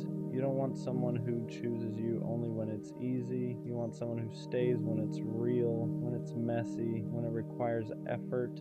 So you wait, not because you think you're better than anyone, but because you know yourself. You know how deeply you love, you know how much you give, and you know what happens when that kind of heart ends up in the wrong hands. You'd rather be alone than feel lonely next to someone who doesn't meet you where you stand. And yeah, some days it gets heavy, watching people pair off, watching others settle into relationships that look fine on the surface, but deep down, you're not jealous. You're patient, because you're not searching for company, you're waiting for alignment, for someone who doesn't flinch at your intensity, who doesn't joke about your softness, who doesn't treat your loyalty like it's replaceable. You're waiting for someone who wants the same kind of love you do, all in, no exits, and until that shows up, you're not lowering your standards, you're protecting your heart. If it ever happens, when someone finally matches your energy, you'll feel the difference immediately. Not fireworks, not chaos, not anxiety disguised as excitement, clarity. You won't question where you stand. You won't wonder if you're asking for too much. You won't feel like you're loving harder than you're being loved. It'll feel mutual in a way you're not used to. They won't flinch at your intensity. They won't joke about you caring too much. They won't act overwhelmed by the way you love. They'll meet it. Your effort won't scare them. It'll reassure them. Your loyalty won't feel rare. It'll feel natural. And the craziest part, you won't feel like you're chasing anything. No convincing. no proving, no waiting for them to catch up emotionally. They'll already be there, and suddenly all that waiting makes sense. All the times you didn't settle, all the times you walked away, all the times you chose being alone over being half loved. You'll realize you weren't asking for too much, you were just asking the wrong people. When someone finally loves you the way you've always loved others, it won't feel overwhelming. It'll feel right. At the end of everything, after the waiting, the heartbreak, the disappointment, the almost, one thing never leaves: your capacity to love. You don't lose it, even when people try to convince you that you should, even when the world rewards detachment, even when acting unbothered looks easier, even when caring deeply costs you more than you expected, because loving fully was never a phase for you. It's part of who you are. You were built to feel things deeply, to choose one person and mean it, to love in a way that's intentional, loyal, and complete. And yeah, that makes you vulnerable, but it also makes you real. The lover boy in you survives every heartbreak, not because you forget the pain, but because you decide it's not stronger than your heart. You don't regret loving, you don't regret believing, you don't regret wanting something rare, because one day someone will meet you in that same place.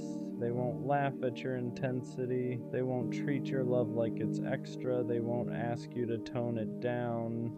They'll recognize it, and when that happens, everything you held on to will make sense. So no, the lover boy in you doesn't die, he just waits. And when the right love finally arrives, he'll be ready. Sometimes I feel like love just isn't meant for me. Not in a dramatic way, not in a woe is me way, just quietly, like I've watched it find everyone else and somehow keep missing me. I've done the work, I've tried to heal, I've tried to be patient, I've tried to love right, and still, nothing sticks. People come close, but never close enough to stay. They show interest, but never intention. I'm always almost chosen, almost loved, almost enough. And after a while, you stop asking what's wrong with them and start asking what's wrong with you. You start wondering if maybe you're just built differently, if maybe you feel too deeply for a world that loves lightly. I don't think love avoids me because I'm unlovable. I think it avoids me because I don't fit into how people love now. I don't do casual well. I don't know how to care halfway. I don't know how to pretend I wouldn't be hurt if it ended. And that makes people uncomfortable. They like the idea of me. They like the attention. They like being wanted. But when it comes time to choose, to commit, to stay, they hesitate. So I end up alone again. Not because I didn't try, but because I refuse to chase what doesn't choose me back. And that's the part no one talks about. Sometimes loving yourself means accepting that love might take longer to find you, or worse, that it might not come at all. And that's a scary thought because I don't want much. I don't want perfection. I don't want fantasy. I just want someone who stays, someone who doesn't get overwhelmed by sincerity, someone who doesn't confuse depth with pressure. But the longer time passes, the quieter that hope gets. Not gone, just tired. I don't hate love. I don't resent it. I'm just starting to wonder if it has a place for me, and if it doesn't, I guess I'll have to learn how to live a full life without it. Not because I stopped believing, but because believing started to hurt more than letting go. It's not even the loneliness that gets me anymore, it's the pattern. How people come into my life with energy and leave with excuses. How they swear they like me, but never enough to stay consistent. Never enough to choose me when it's not convenient. Never enough to make me feel secure. And I'm tired of hearing the same lines in different voices. I'm not ready. I'm focusing on myself. You deserve better. And maybe I do. But why does better never turn into someone who stays? At some point you stop feeling unlucky and start feeling singled out. Like love has an address, and somehow it keeps getting my name wrong. I watch people get loved loudly, chosen publicly, protected without asking, and me? I get almost commitment, almost consistency, almost somebody's favorite, and that almost does something to you. It makes you question your personality, your looks, your worth, your timing. Like if you could just fix one thing, love would finally land. But then the quiet truth hits. Love isn't avoiding me because I'm impossible to love. It's avoiding me because I don't accept half love anymore. And that scares people because I don't want casual comfort. I want real intention. I want someone who doesn't disappear when it gets deep. Someone who doesn't treat effort like a favor. Someone who doesn't love me in waves. And if that kind of love doesn't exist for me, then I guess the hardest thing I'll ever do is stop waiting for it to show up. Not because I'm bitter, because I'm tired. After a while, you stop getting excited when someone new shows up. Not because you don't want love, but because you don't trust it to stay. So you hold back without meaning to. You don't open all the way. You don't imagine futures anymore. You don't let yourself get attached too fast, because every time you did before, it ended the same way. Distance, silence, someone slowly pulling away while pretending nothing changed. So now you detach early. Not out of coldness, do you? Out of self-defense. You start preparing for the ending before the beginning even settles. You keep one foot out the door because history taught you that staying hopeful hurts more. And the worst part, people feel that. They sense your hesitation, your guardedness, your quiet expectation that this won't last, and they match it. They don't go all in, they don't invest deeply, they keep things light, flexible, undefined, which only confirms what you already believed. Love doesn't choose you fully, so the cycle repeats. You expect love to leave. Love senses you're bracing, no one commits, everyone walks away, and you're left wondering if love avoids you, or if you've learned not to trust it enough to let it stay. That's the cruel part. You didn't become distant because you don't care. You became distant because you cared, and it kept costing you. So now you protect yourself by expecting less, and every time love passes you by, it reinforces the same quiet thought. Maybe love isn't meant to find me. Maybe it's meant to pass through. Eventually, hope stops hurting loudly. It just fades. You don't cry about love anymore. You don't rant about it.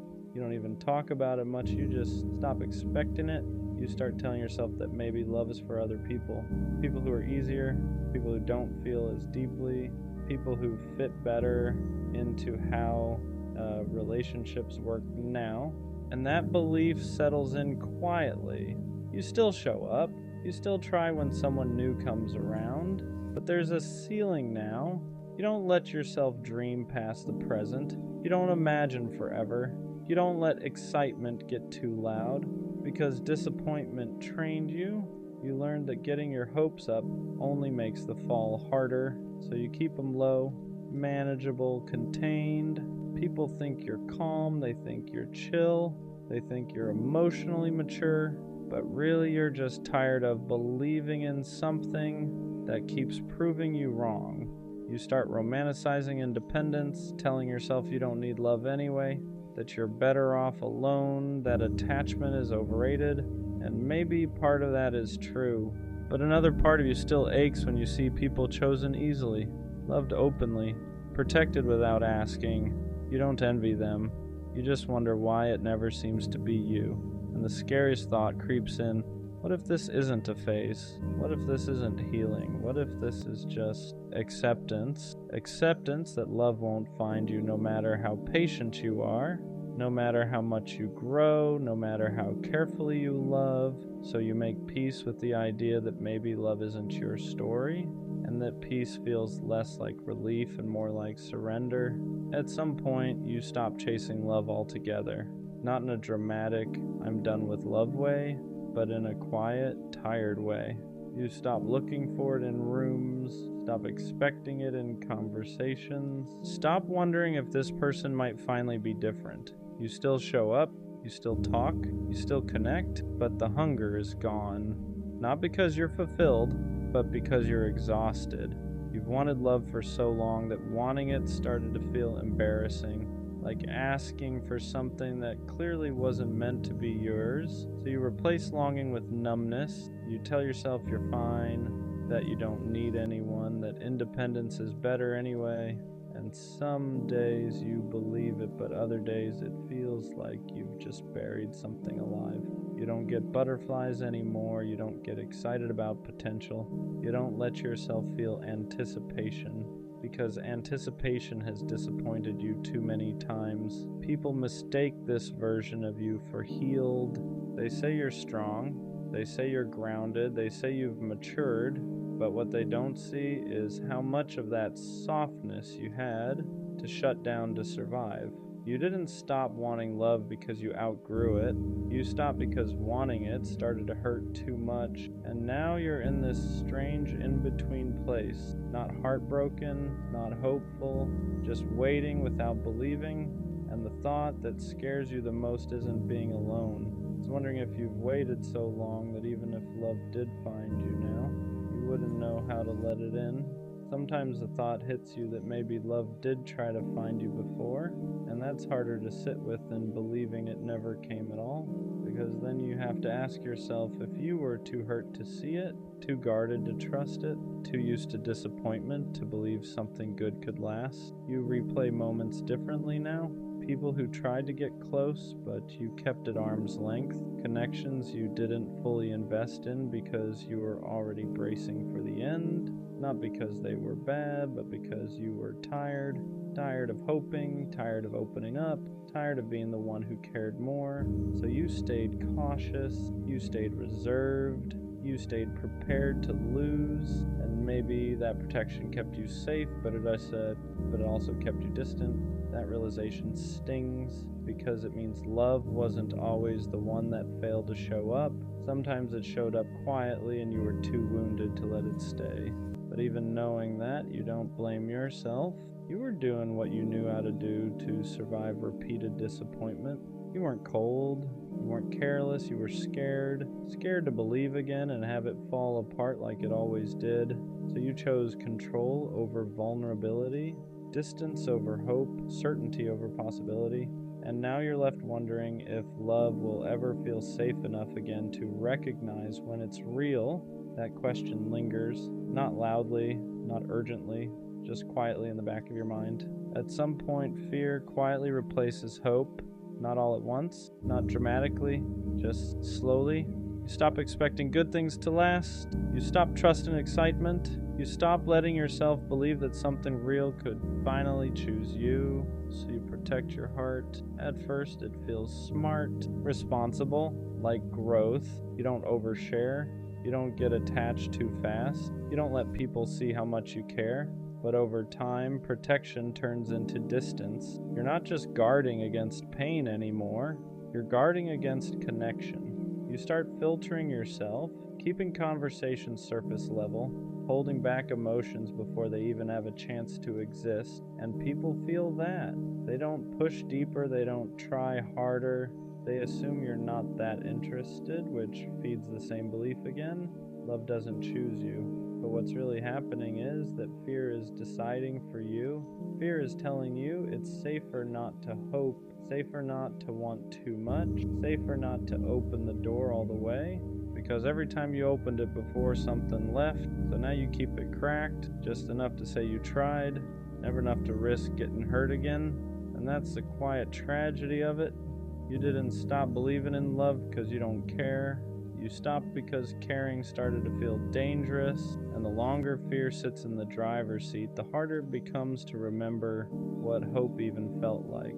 Eventually you start telling yourself you're better off alone, not because you don't want love, but because wanting it feels pointless. You say things like, I'm used to being by myself, I don't need anyone, I'm fine the way I am.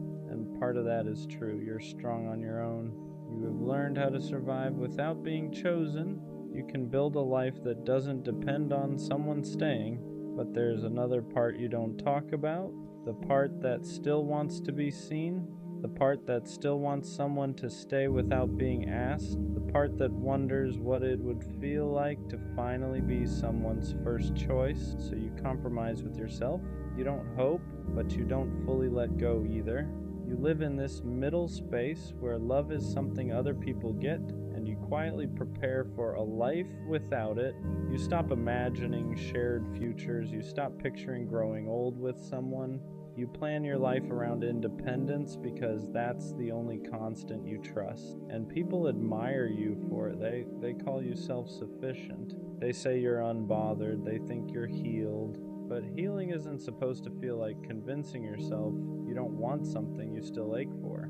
You didn't choose solitude because it fulfilled you. You chose it because disappointment taught you not to expect more. And the scariest part, the longer you live like this, the more normal it feels. Love stops feeling like something missing and starts feeling like something unrealistic. And that's when you wonder if love didn't avoid you at all.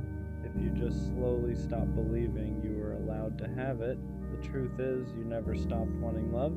You just stopped admitting it. You tell yourself you're fine alone, that you've outgrown the need for romance, that you're focused on yourself now. But late at night, when everything's quiet, that truth shows up. You still imagine being chosen, still wonder what it would feel like to be someone's safe place, still crave a love that doesn't hesitate. You just don't say it out loud anymore. Because admitting you still want love feels dangerous. It feels like setting yourself up for disappointment again. Like reopening a door you worked so hard to close, so you downplay it, you joke about it, you bury it under independence and self-control. But wanting love never made you weak. Being hurt just taught you to hide that want better.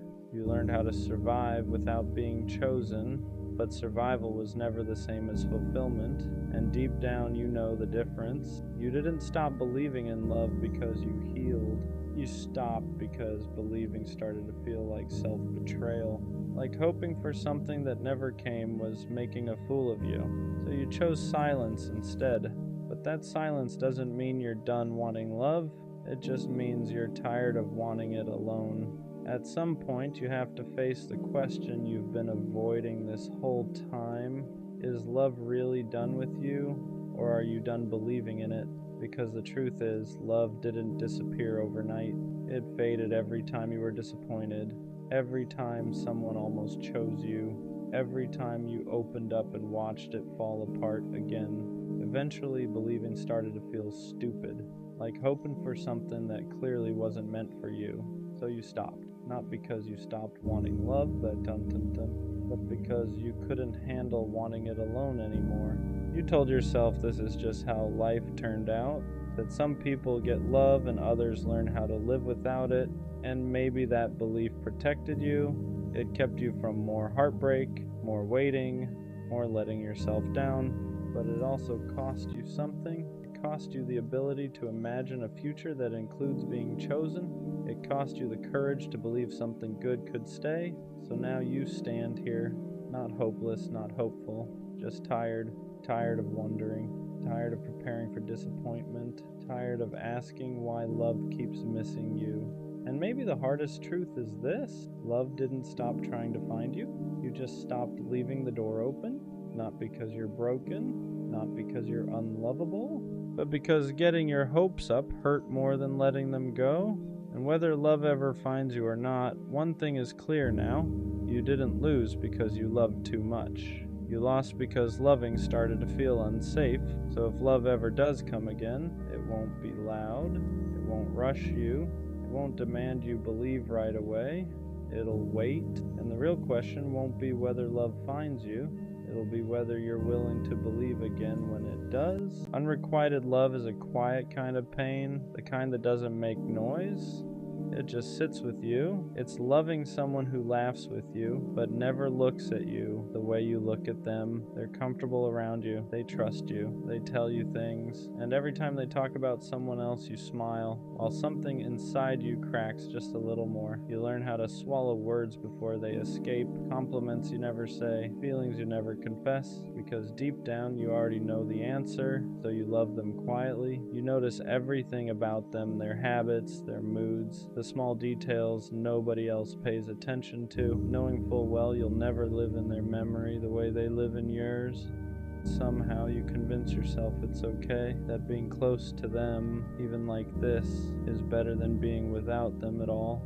You give without expecting. You care without being chosen. You love without being loved back. And that hurts in ways you can't explain. But unrequited love teaches you something too. It shows you how deep your heart really is, how much you're capable of feeling, even when nothing is returned. Just don't disappear inside someone who can't meet you where you are, because one day someone will, and they'll give back everything you once gave away in silence. The hardest part about unrequited love isn't just that they don't feel the same, it's that they're close enough to keep the hope alive. They don't reject you outright, they don't shut the door, they just exist in your life. They text you, they lean on you, they laugh with you, and every small moment feels like maybe you're not imagining it. So you hold on. You tell yourself you're being patient. That timing is the issue, that one day they'll see what you feel so clearly, but deep down, you know you're waiting for something they never promised. And that's why it's so hard to leave, because unrequited love doesn't feel like rejection. It feels like unfinished business. You don't walk away angry, you walk away confused. You wonder if you should have said more, if you should have been quieter, if you waited too long, or tried too hard, and instead of letting go, you stay emotionally tethered, not because you're weak, but because your heart hasn't been given a clean ending, so it keeps hoping, keeps replaying moments, keeps searching for signs that maybe you still matter to them in that way, and that hope is what keeps the pain alive. You begin to wonder why you're always the one feeling more, why you're always the one waiting, why love seems so easy for others but feels just out of reach for you. You start shrinking your needs, telling yourself you don't want much anyway, convincing yourself that loving quietly is enough, but it's not, because caring without being chosen slowly teaches your heart that it should settle for less. You catch yourself doing things just to stay close, being extra understanding, always available, always forgiving. Not because you're weak, but because you're afraid that asking for more will push them away completely. So you accept crumbs and call it connection, and the longer this goes on, the more invisible you start to feel, not just to them, but to yourself. You forget what it feels like to be desired, to be someone's first choice, to be loved out loud, and that's the quiet danger of unrequited love. It doesn't just hurt you, it slowly teaches you to disappear. There's a reason unrequited love is so hard to walk away from. Not just love, it's anticipation. You live in the space of almost chosen, almost wanted, almost enough. Your brain starts clinging to small moments. A long conversation, a shared laugh, a look that might mean something, and those moments keep you hooked, because when love isn't returned, your mind fills in the gaps with possibility. You imagine what could be instead of facing what is, and every time you think about letting go, you feel like you're giving up on a future that was never actually promised. So you stay hopeful, you stay available, you stay emotionally invested, not because it feels good, but because walking away feels like loss, even though nothing was ever yours. That's the trap. Unrequited love keeps you chasing closure from someone who doesn't know they're holding it, and the longer you stay, the harder it becomes to separate love from longing. You don't just miss them, you miss the version of yourself that believed it might work. At some point you feel it, the imbalance, you realize you're giving more than you're receiving, and then emotionally, mentally, quietly, you're investing energy into someone who isn't investing back. You plan around them, you think about them, you hold space for them, and they just live their life. That's when it starts to hurt differently. Not sharp pain, but exhaustion. You're tired of wondering, tired of hoping, tired of pretending you're okay with crumbs. You notice how much of yourself is tied up in someone who doesn't even know how deeply you care. And for the first time, you ask yourself a hard question: if nothing changes, then how long can I keep doing this? Because loving someone in silence means you never get reassurance, never get clarity, never get chosen, and slowly, it teaches your heart that effort doesn't lead to safety. That love means waiting, that closeness means sacrifice, and that's not fair to you. Love isn't supposed to drain you, it isn't supposed to make you feel invisible, it isn't supposed to cost you your sense of worth. worth, and realizing that is the beginning of letting go, even if your heart isn't ready yet. Letting go doesn't feel empowering at first. It feels wrong. It feels like you're giving up on someone you care about, like you're betraying something that meant a lot to you, even if it was never returned. You start questioning yourself. Am I being selfish? Am I overreacting? Did I just keep loving them quietly like before? Because walking away doesn't just mean losing them. It means losing the hope you've been holding on to. And hope is hard to release. You've built routines around them, emotions around them, a future that only existed in your head but still felt real. So choosing yourself feels like cruelty at first, like you're the one causing the pain, but staying was hurting you too. Just slower, just quieter. And that's the part people don't talk about. Sometimes self-respect feels like grief. Sometimes growth feels like loss. Sometimes choosing yourself feels worse than continuing to wait. But guilt doesn't mean you're wrong. It just means you cared deeply. And caring deeply doesn't obligate you to keep hurting yourself in silence.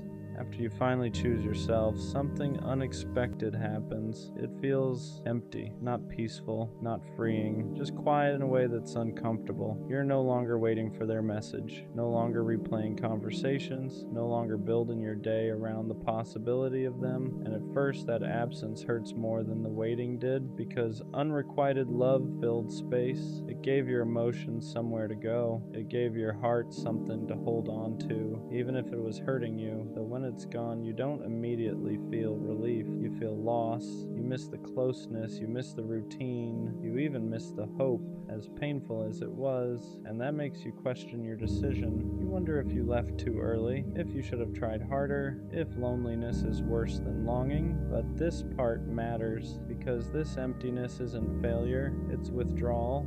Your heart is unlearning a pattern, and unlearning always feels uncomfortable before it feels right. You didn't lose love, you made room for it, even if nothing has filled that space yet. One day after the emptiness settles, something shifts. Not suddenly, not dramatically, just quietly. You start noticing how much lighter you feel without carrying love alone. You realize how much energy you used to spend hoping, waiting, adjusting, shrinking, all for someone who never met you where you stood. And for the first time, you don't miss them. You miss the idea of being chosen. That's an important difference, because now you know what it feels like to give deeply, and you also know what it costs when nothing comes back.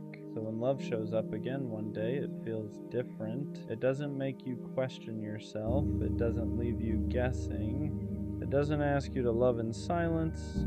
It meets you halfway. You don't have to hide how much you care. You don't have to settle for almost. You don't have to convince yourself that crumbs are enough. And that's when you understand something fully. Unrequited love wasn't wasted. It taught you the depth of your heart. It proved you're capable of loving purely, selflessly, fully. But it was never meant to be your ending, because love isn't meant to be endured alone. It's meant to be shared. And one day, someone will choose you as openly as you choose them. No silence, no guessing, no imbalance, just love. I didn't realize it at first, but she was keeping me around just in case things didn't work out with someone else, just in case she got bored, just in case she needed someone who would always answer. And the worst part, I thought I was actually important to her, because she would still text me, still check in, still have those moments where it felt like we had something real.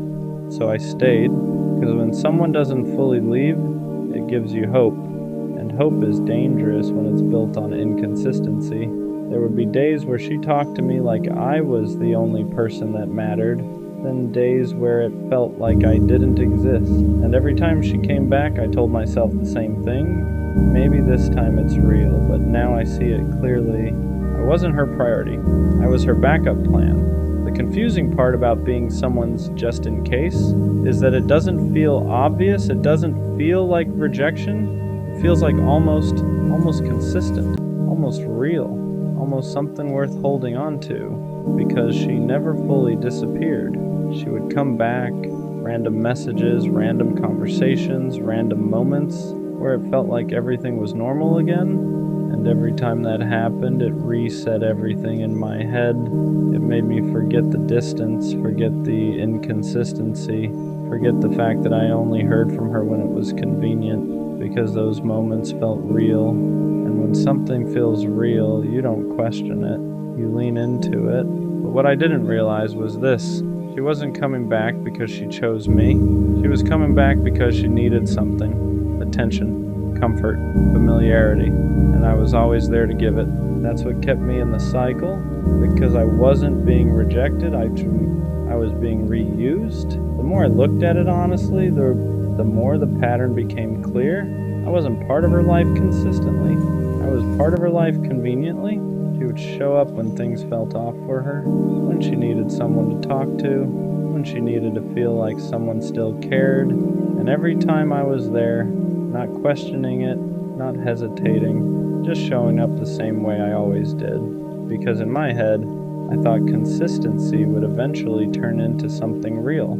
I thought if I stayed long enough, showed enough, proved enough, she would finally choose me, but now I see it differently. I wasn't building something with her.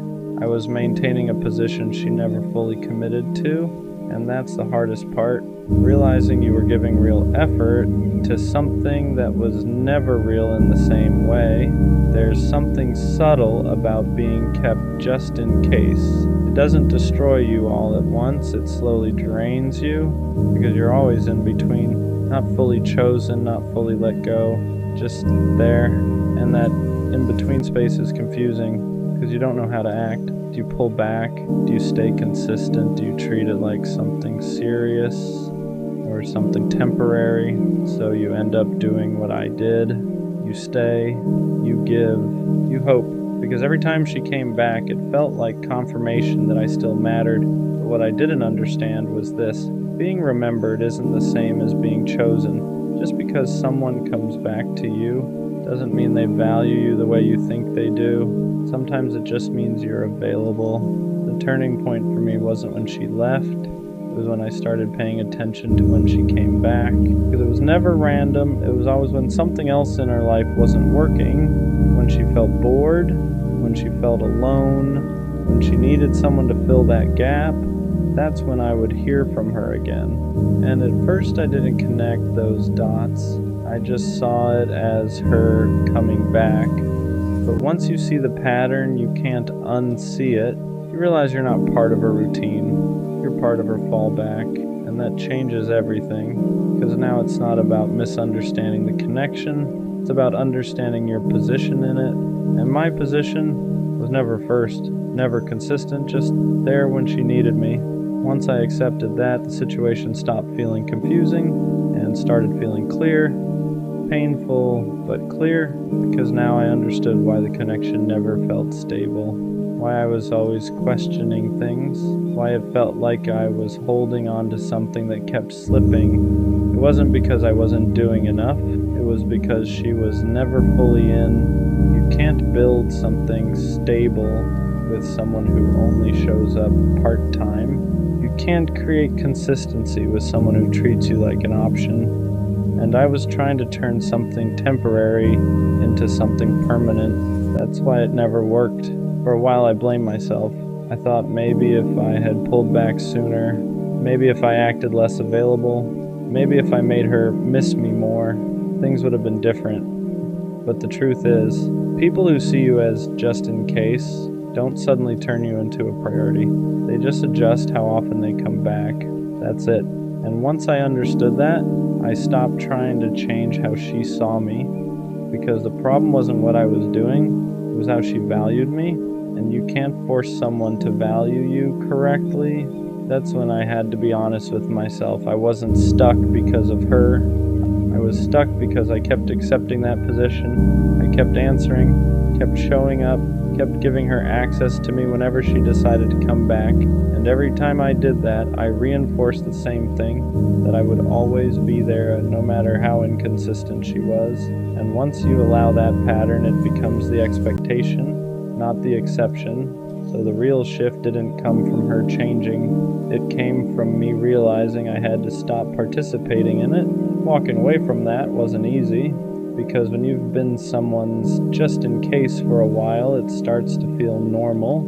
You get used to the cycle, the ups, the silence, the return. And breaking that cycle means facing something uncomfortable, that the connection you thought you had was never what you believed it was. But once you step out of it, you start seeing clearly again. You start realizing how much energy you were giving to something that wasn't giving you the same in return, and that clarity changes everything. So yeah, she kept me around just in case, and for a while I stayed because I thought being there meant something, but now I understand the difference.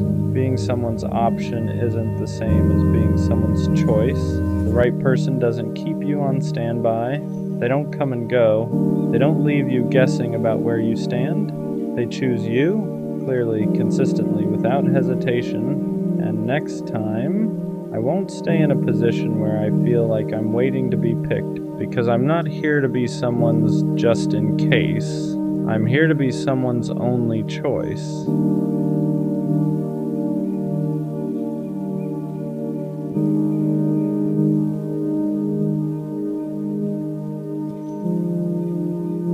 She made me feel loved, not in a loud way, not in a dramatic way, in a steady way. She checked in, she listened, she remembered the small things, and the crazy part? I didn't know what to do with it. Because when you're used to chaos, consistency feels unfamiliar. When you're used to chasing, being chosen feels suspicious. She wasn't confusing, she wasn't distant, she wasn't playing games, she was just there. And for some reason, that scared me more than anything. Healthy love feels calm, and when you're used to chaos, calm can feel boring. There were no mixed signals, no guessing games, no hot and cold energy. She didn't make me question where I stood, and that was new. I was used to intensity, late-night arguments, emotional highs and lows, passion that felt like a roller coaster. With her, it was steady, and instead of relaxing into it, I started looking for something wrong. Because when you've been conditioned to associate love with anxiety, peace feels unfamiliar. You mistake stability for a lack of spark, consistency for predictability, security for missing something. But the truth, nothing was missing. I just didn't know how to receive love that didn't hurt first. Sometimes we don't sabotage love because we don't care. We sabotage it because we don't feel worthy of it. She showed up consistently, she communicated clearly, she didn't make me chase, and instead of feeling grateful, I felt exposed, because when someone loves you properly, they see you, not just the confident version, not just the charming version, the insecure parts too, the guarded parts, the parts that still haven't healed. And when you don't fully love yourself, being loved deeply feels uncomfortable. You start thinking, what if she realizes I'm not as solid as I seem? What if she expects more than I can give? What if I mess this up?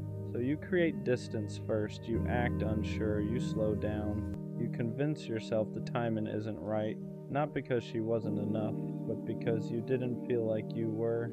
I told myself it wasn't the right time, that I needed to focus on myself, that I wasn't in the right headspace, that something felt off, but if I'm being honest, nothing was off.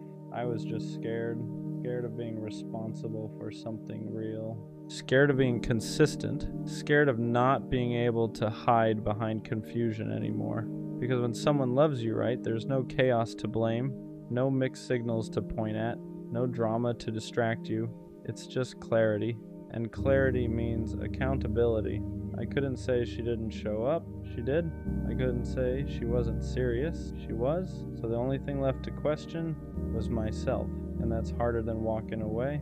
You don't always realize what you had while you have it. Sometimes you realize it in the silence after, when the good morning texts stop, when the consistency disappears, when the calm you once questioned is suddenly gone. And that's when it hits. She wasn't boring, she was safe, she wasn't too available, she was intentional. She wasn't lacking spark, she just wasn't chaos. I confused stability with something missing because I was addicted to intensity. And now that it's quiet, I see it clearly. She wasn't asking for too much. She was offering exactly what I claimed I wanted, and the hardest part is realizing she didn't leave because she didn't care. She left because I hesitated. Growth doesn't always happen while you're in something good. Sometimes it happens after you lose it.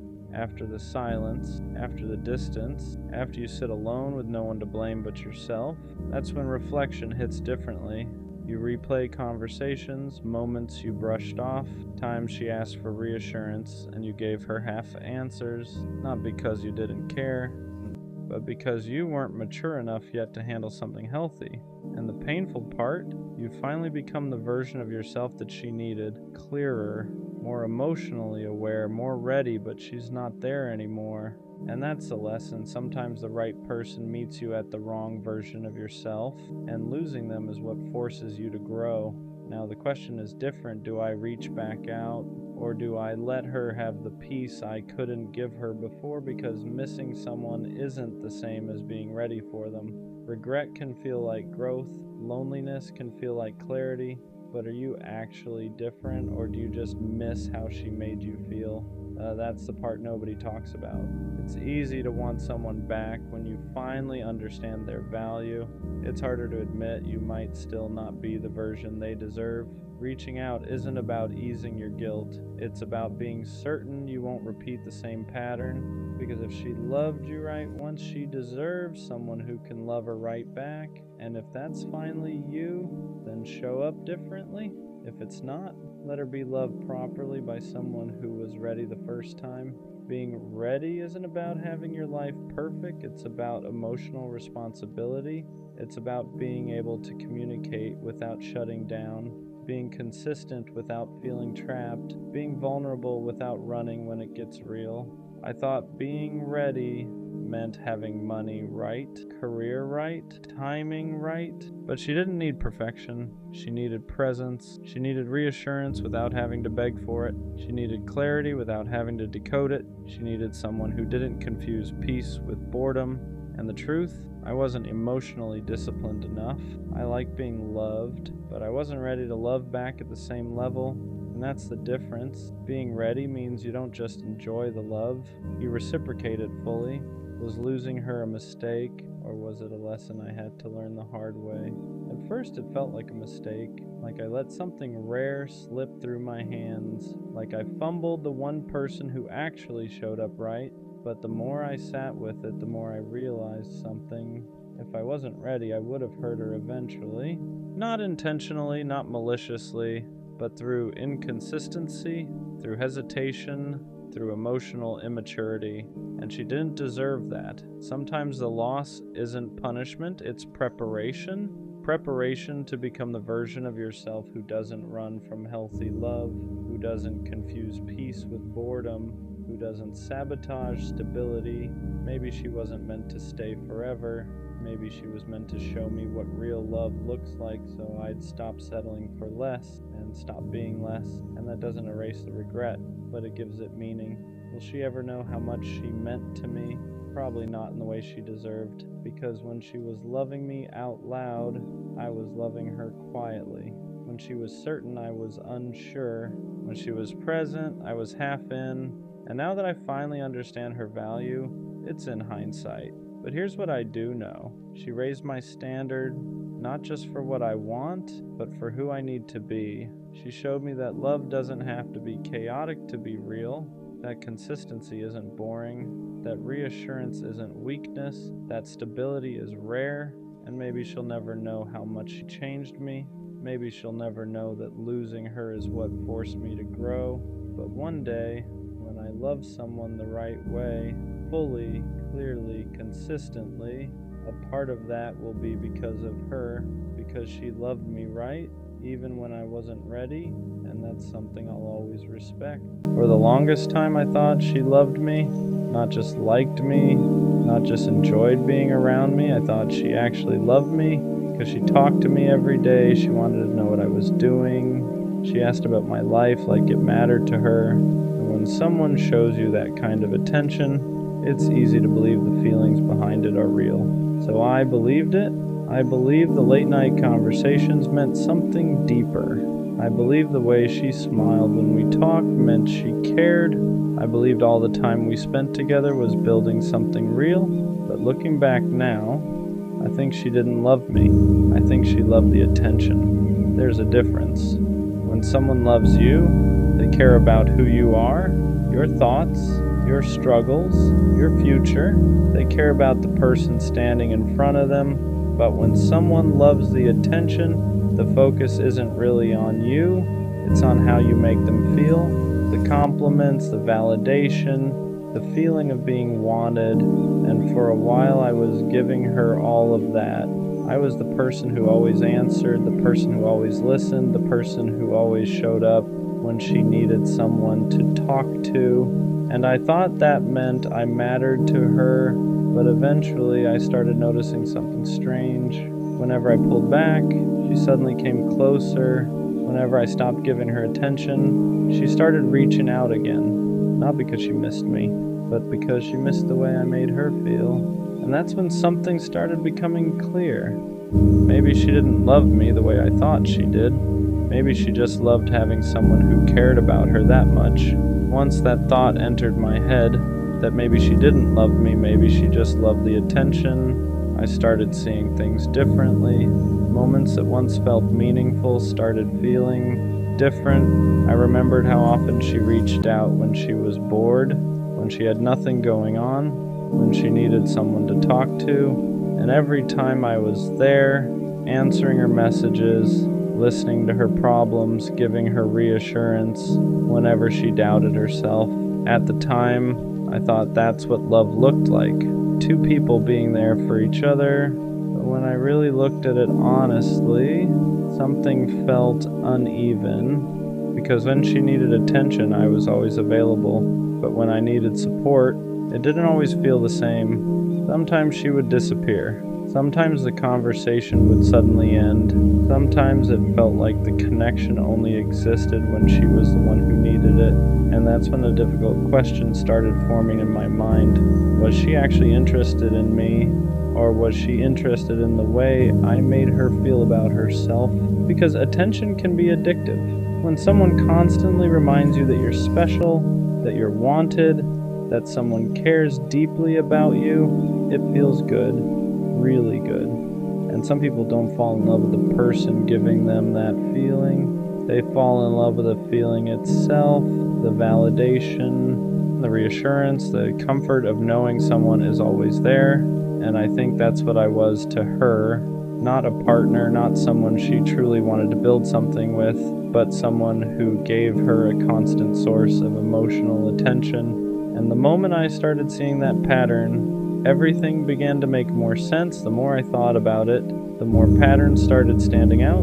Because when someone actually loves you, their presence in your life is consistent. They don't only show up when they need something. They don't only reach out when they're bored.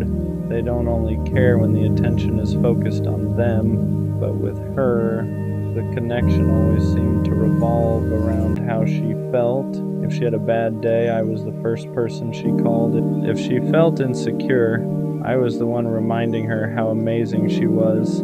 If she needed someone to listen, I was always there. And at the time I thought that meant I was important to her, but eventually I noticed something uncomfortable. When I had a bad day, she wasn't always there the same way. When I needed reassurance, the conversation would shift quickly. When I tried to open up about my own struggles, it didn't always hold her attention for long. And that's when it started feeling like the relationship wasn't built around us. It was built around her receiving and me giving. And the scary part about that kind of dynamic is you don't notice it right away. Because when you care about someone, giving feels natural. You don't keep score. You don't measure every moment of effort. You just show up because you believe the connection matters. But slowly you start realizing something. You're the one holding most of the emotional weight. You're the one keeping the conversations alive. You're the one making sure the connection doesn't fade. And when you stop doing that, everything changes. That's when the real truth shows itself. Because the moment I stopped giving her constant attention, something strange happened. She didn't start fighting harder for the connection. She didn't try to understand what changed. Instead, the distance grew. And that's when I realized something that hurt more than the breakup itself. She didn't miss me. She missed the attention I gave her. Realizing that she didn't miss me, she missed the attention, was one of the hardest truths to accept. Because when you care about someone deeply, you don't want to believe that your place in their life was built around something that shallow. You want to believe the connection meant something real, that the conversations mattered, that the time you spent talking late at night actually meant you were building something. But once I started paying attention to the pattern, it became impossible to ignore. Whenever I gave her attention, everything felt great. She was warm, engaged, interested. She would laugh more, reply faster, make it seem like we had this deep connection. But the moment that attention slowed down, everything changed. Suddenly the conversations felt shorter, the interest faded, the energy shifted, and that's when it finally clicked. Her feelings weren't connected to me.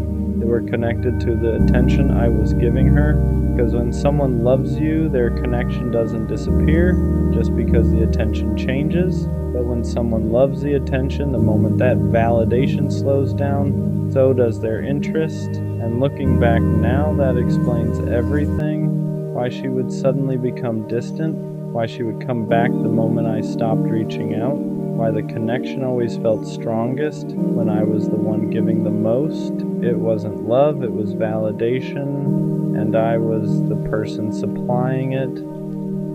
Once I finally understood that she loved the attention more than she loved me, a lot of things started making sense. For the longest time, I kept wondering why the connection always felt unstable, why some days she seemed completely invested, and other days she felt distant, why the energy between us depended so heavily on how much I was giving. At the time, I thought that was normal.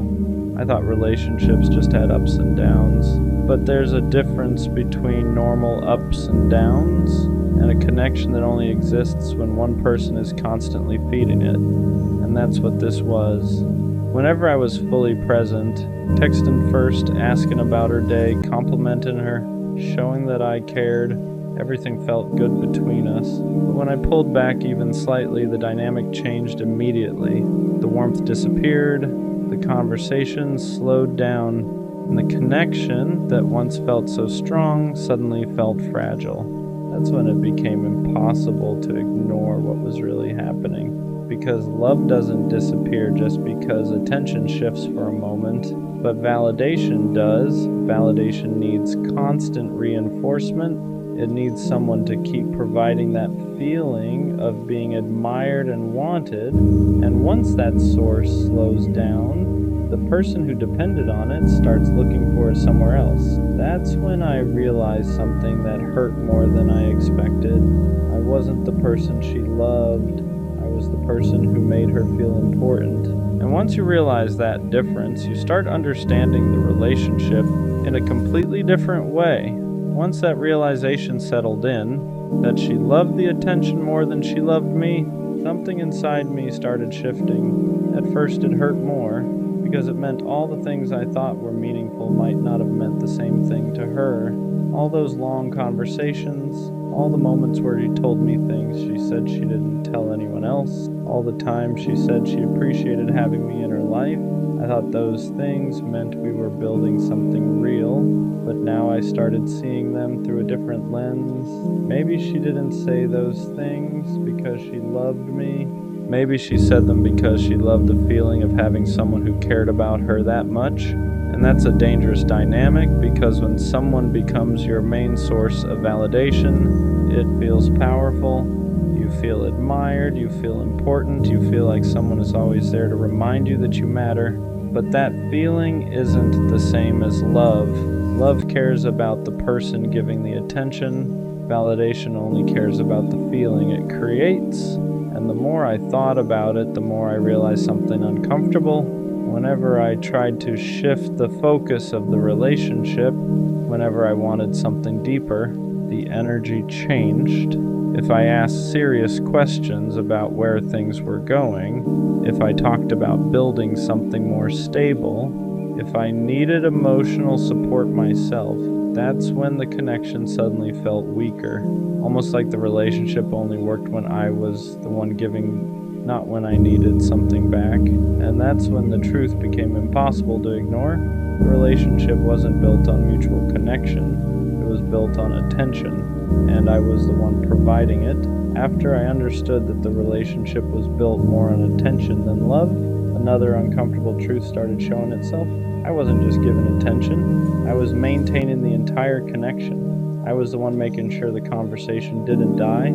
I was the one checking in first. I was the one asking how she was doing, making sure she felt heard, making sure she felt valued. And at the time, I didn't see that as a problem. When you care about someone, putting in effort feels natural. You don't think about it like a transaction. You think about it like loyalty. But over time, I started noticing something. The relationship only felt alive when I was feeding it. Whenever I stepped back, even a little, everything started fading. The messages slowed down, the energy dropped. The connection that once felt strong suddenly felt fragile, and that's when it hit me. Love doesn't disappear the moment someone stops giving constant attention, but validation does. Validation needs fuel. It needs someone constantly reminding you that you're wanted, that you're interesting, that someone is thinking about you. And the moment that fuel slows down, the person who depended on it starts feeling empty. That's when they either come back asking for more, or they go find someone else who will give it to them. And I think that's what I was to her. Not a partner, not someone she truly wanted to build something with. I was a source of attention, a source of validation, a source of emotional reassurance. And once you realize you were someone's source, not their choice, the whole relationship starts looking different. Once I accepted that I was just a source of attention for her, something else started becoming clear. The connection only existed when it benefited her emotionally. Whenever she needed reassurance, I was important. Whenever she felt lonely, I mattered. Whenever she needed someone to remind her that she was attractive, interesting, or worth talking to, suddenly I was the person she wanted to talk to again. But the moment she felt good again, the moment that emotional gap inside her was filled, something would change. The urgency would disappear. The replies would slow down, the energy would fade, and I would sit there wondering what I did wrong. For a long time, I blamed myself for those shifts. I thought maybe I said something wrong. Maybe I wasn't interesting enough. Maybe I didn't keep the excitement alive. But once you understand the difference between love and attention, everything makes more sense. Love stays even when the excitement fades. Love stays even when you're not constantly entertaining someone. Love stays even when the validation slows down for a moment. But attention doesn't work like that. Attention is temporary. It's something people chase when they need to feel good about themselves. And once they get that feeling again, they don't always need the person who gave it to them anymore. Looking back, that explains why the connection always felt inconsistent.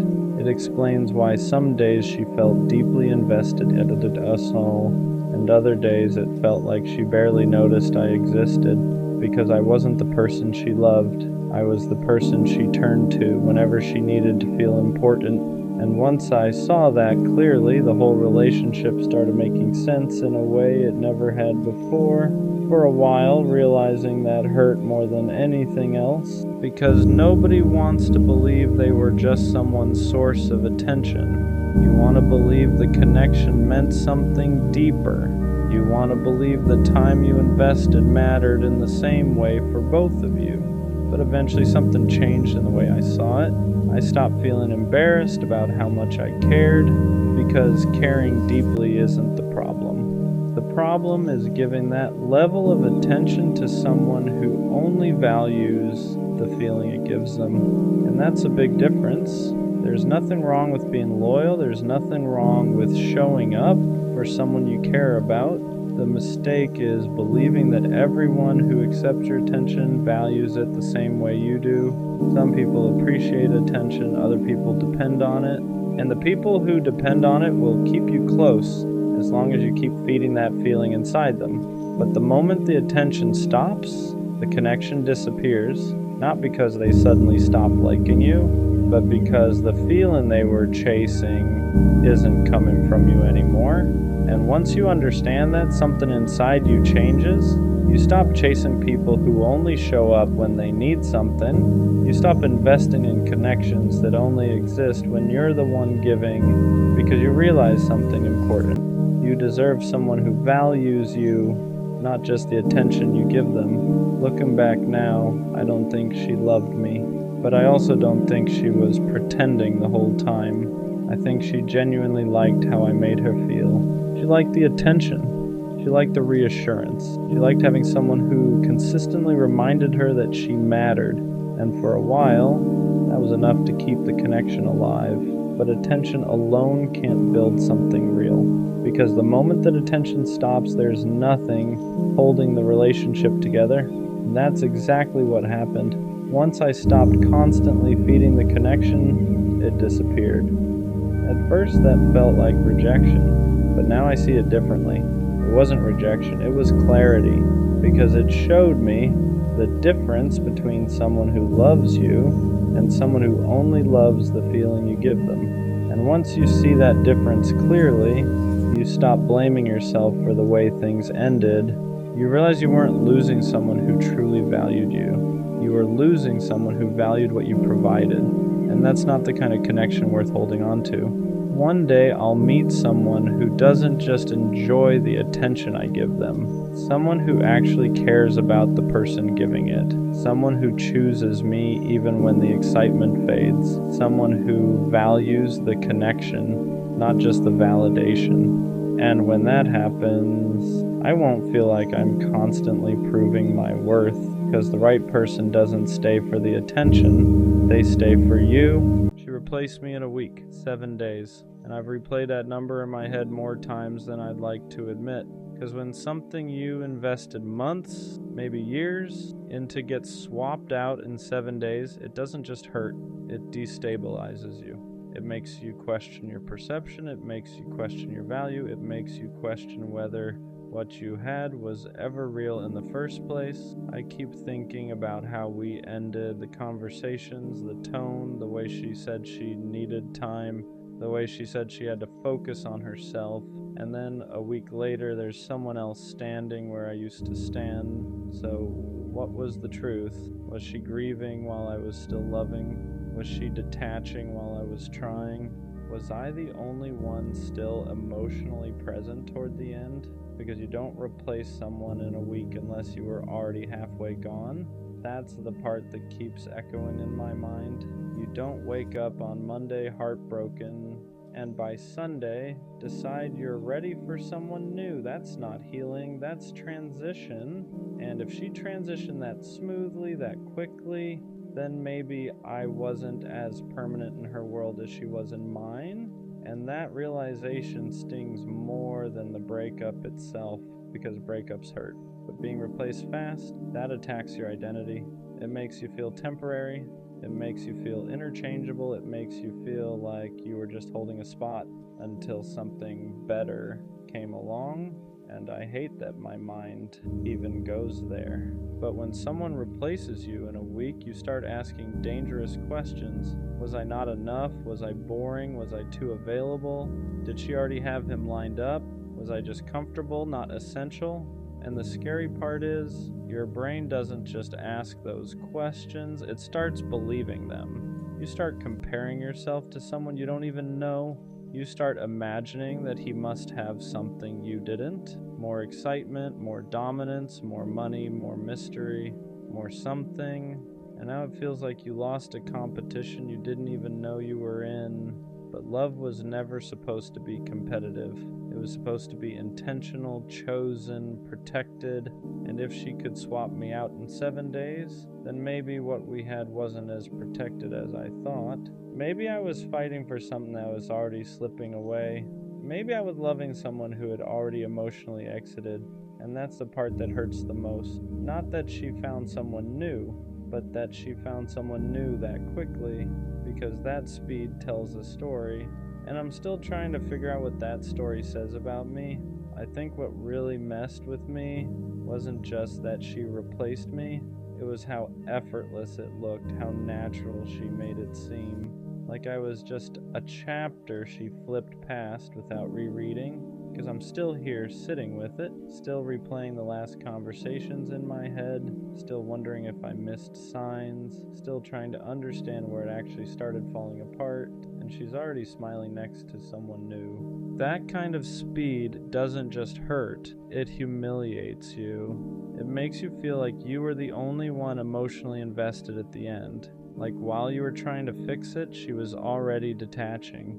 Like while you were thinking, we just need time, she was thinking, I need someone else. And the scariest part, I don't know which version of reality is true. Was she already talking to him before we ended? Was I slowly being phased out while I was still trying to show up? Or did she just move on that fast because she can't be alone? Every scenario hurts in a different way. If she was already lining him up, then I was loving someone who was preparing my replacement. If she just needed validation that quickly, then I was never the emotional anchor I thought I was. And if she genuinely didn't feel anything after it ended, then maybe I meant less than I believed. That's what a 1-week replacement does to your mind. It makes you question the entire foundation. You start rewriting memories. That time she seemed distant, that time she picked a fight out of nowhere, that time she said she felt confused. Now they don't feel random anymore. Now they feel like early signs of an exit. And the worst part is realizing that you might have been the only one still emotionally inside the relationship toward the end, because you can't replace someone in a week unless you were already halfway gone. And that's the sentence that keeps echoing. Halfway gone. Maybe she left emotionally months ago. Maybe I was loving someone who had already checked out. Maybe the breakup wasn't the beginning of the end.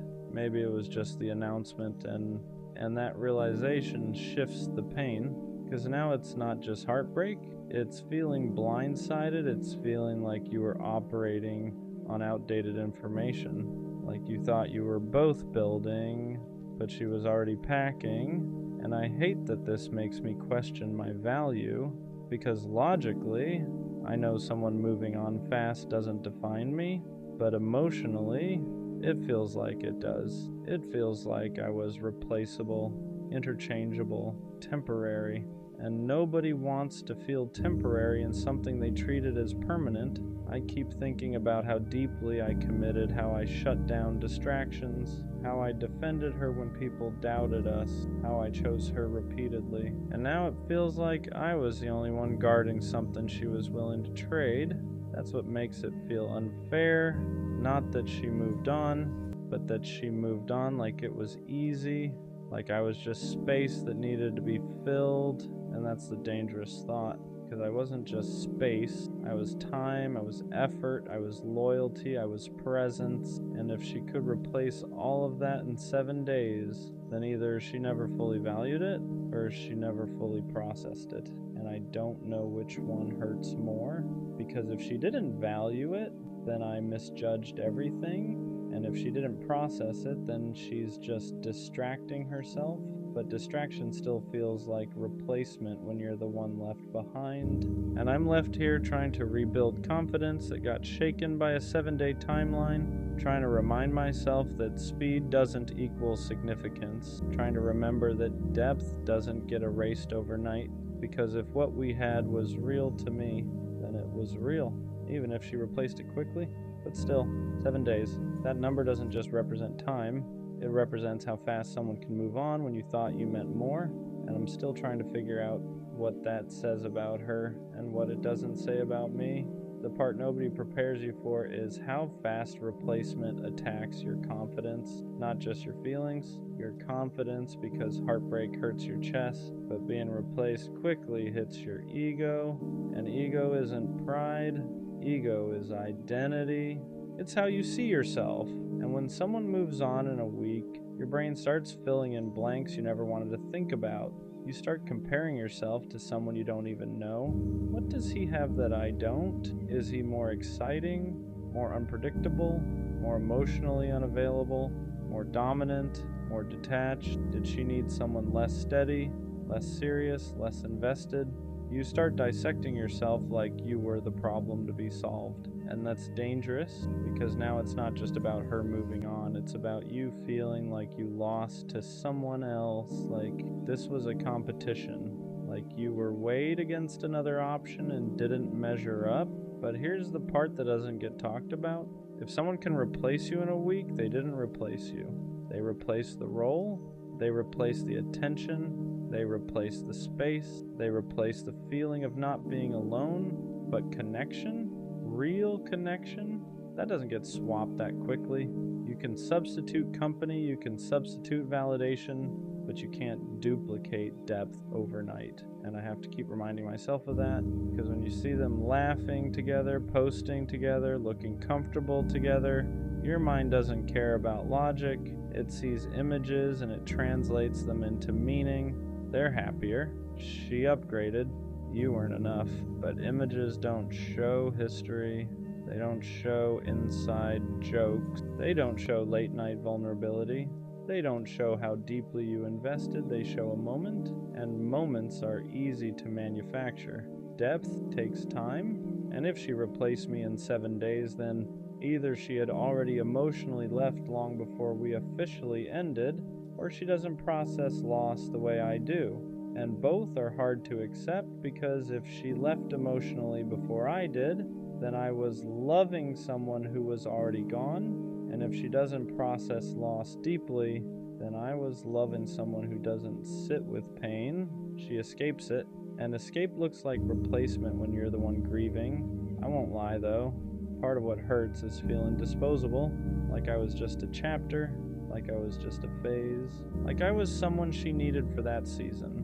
And once it was over, I was easy to move past. But here's what I'm starting to understand. People who move on that quickly aren't necessarily healed. They're avoiding, they're filling silence, they're covering discomfort, because sitting alone after a breakup is uncomfortable. It forces reflection, it forces accountability, it forces grief, and not everyone has the emotional discipline to sit with that. Some people run straight into the next distraction, not because the previous person meant nothing, but because feeling nothing feels easier than feeling everything. And I need to remember that her timeline isn't a measurement of my worth. It's a reflection of her coping style. Still, that doesn't erase the sting, because I'm still here thinking about what we had. Still processing, still grieving, still reconstructing my confidence, and she's already building something new. That imbalance feels unfair, like I'm stuck in emotional traffic while she sped through the exit ramp, and maybe that's the hardest pill to swallow. Not that she found someone else, but that she found someone else while I'm still untangling myself from what we were. It makes you feel behind, like you're losing, like you're weaker for caring longer, but caring longer isn't weakness, it's depth, and depth doesn't reset in 7 days. So maybe the real truth is this: she replaced the position, but she didn't replace the impact. And if what we had was real to me, then it mattered, even if she chose not to sit in it, even if she chose speed over reflection, because I would rather be the one who feels deeply than the one who forgets quickly. 7 days might look like replacement, but sometimes it's just avoidance in disguise. And one day, when the distraction fades, she might finally sit with what I've been sitting with this whole time. And by then, I'll be further ahead emotionally than she ever was. Not because I moved on faster, but because I actually processed it. And that's something nobody can replace in a week. The worst part about her replacing me in a week isn't even the new guy. It's the silence that came with it, because when someone moves on that fast, they don't just leave you, they erase you. The calls stop. The inside jokes disappear. The routine you built together vanishes, and suddenly the person who used to know your schedule, your moods, your patterns is giving that attention to someone else. That's what makes it feel unreal, because it's not just that she found someone new, it's that she redirected everything so easily. The same energy, the same time, the same effort, just different face. And that's when your mind spirals into the dangerous place. If she can give someone else what she gave me that quickly, was it ever special? That question hits hard, because we don't just want to be loved, we want to feel irreplaceable. We want to feel like what we built had weight, like it left a mark, like it couldn't just be swapped out like a profile picture. And when she replaced me in 7 days, it felt like I was lightweight, like I was something she could carry easily and set down just as easily. But here's the thing I keep wrestling with. Maybe it wasn't easy. Maybe it just looks easy. Social media never shows grief.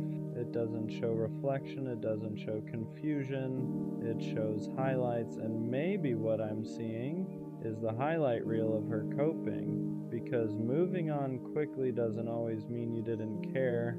Sometimes it means you can't sit still with pain. Sometimes it means you need distraction to avoid accountability. Sometimes it means you'd rather build something new than examine why the last thing broke. But none of that makes it easier to watch, because while she's building new memories, I'm still dismantling old ones. I'm still processing the last conversation, still remembering the way she used to look at me, still trying to figure out when it started fading. And that imbalance makes you feel like you lost twice. You lost the relationship, and you lost the race to move on. And I hate that it feels like a race, because healing shouldn't be competitive. But when someone replaces you in a week, it feels like you're the only one still standing in the wreckage, like she walked away from the crash without even looking back, and you're still checking for broken pieces. What hurts even more is knowing I didn't have a backup. I didn't have someone lined up. I didn't have a just in case. When we ended, it was just me in the silence, and I chose to sit in it, not because I wanted to suffer, but because I respect what we had enough to process it properly. So when she jumped into something new that fast, it felt like I was the only one honoring the history, like I was the only one treating it like it mattered. And that's a lonely feeling, to believe something was significant and watch the other person treat it like it was temporary. But maybe the truth is simpler. Maybe she didn't replace me. Maybe she replaced the feeling of being alone. Maybe she replaced the discomfort. Maybe she replaced the emptiness, because some people don't know how to sit with themselves after something ends. They need noise. They need attention. They need someone new to prove they're still wanted, and if that's the case, then her moving on in a week says more about her relationship with silence than it does about my value. Still, that doesn't stop the thoughts, because at night, logic fades and emotion gets loud. In those moments, it feels like I wasn't enough. Like if I had been better, stronger, more exciting, more something, she wouldn't have moved on that fast. But I have to remind myself, you can be enough for someone and still not be there forever. You can love someone deeply and still not be what they're built to keep.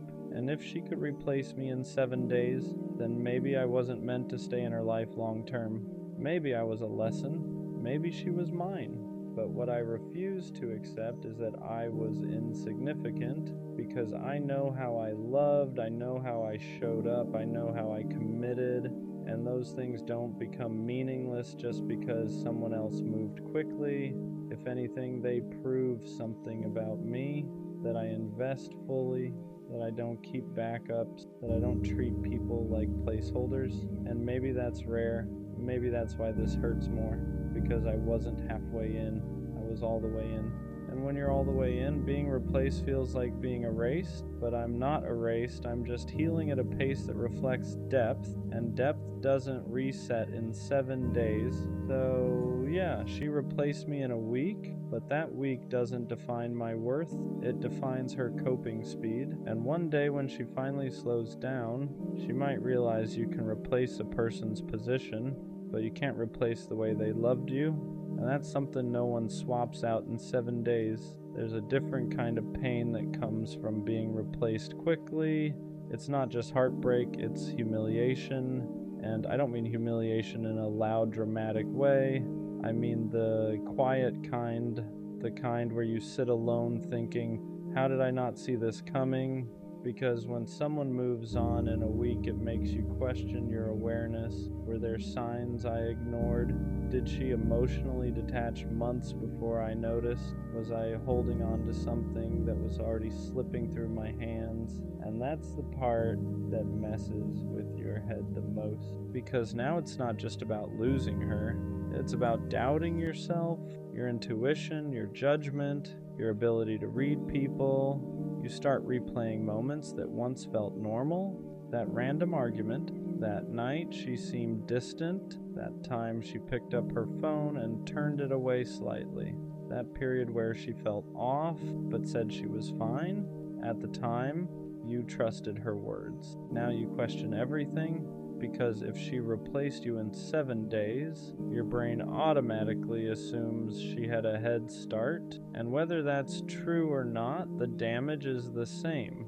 It makes you feel like you were the only one fully in it, like you were the only one fighting for something she had already decided to let go of, and that imbalance feels like betrayal, even if technically it wasn't, because the emotional timing didn't match. You were still invested, she was already transitioning, and that creates this gap, a painful one, where you're grieving something she already processed, or avoided, or replaced, and it makes you feel late, like you're the last one to realize the relationship was over, and I hate that feeling, because I don't like feeling behind. I don't like feeling like I was operating with outdated information. I don't like feeling like I was loving someone who had already emotionally packed their bags, but maybe that's the reality. Maybe the breakup wasn't the beginning of her detachment. Maybe it was the end of it. Maybe she had already done her grieving while I was still trying to fix things. And that realization hurts in a different way.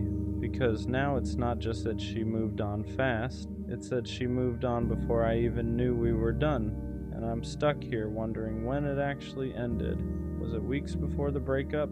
Months? Did she slowly disconnect while I was still showing up? Because that's the part nobody prepares you for. The possibility that you were loving someone who was already halfway gone. And if that's true, then I wasn't replaced in a week. I was replaced long before that. I just didn't know it yet. But here's the thing, I'm slowly starting to understand. Even if she emotionally left before I did, that doesn't make me weak. It doesn't make me naive. It means I was committed. It means I was still trying.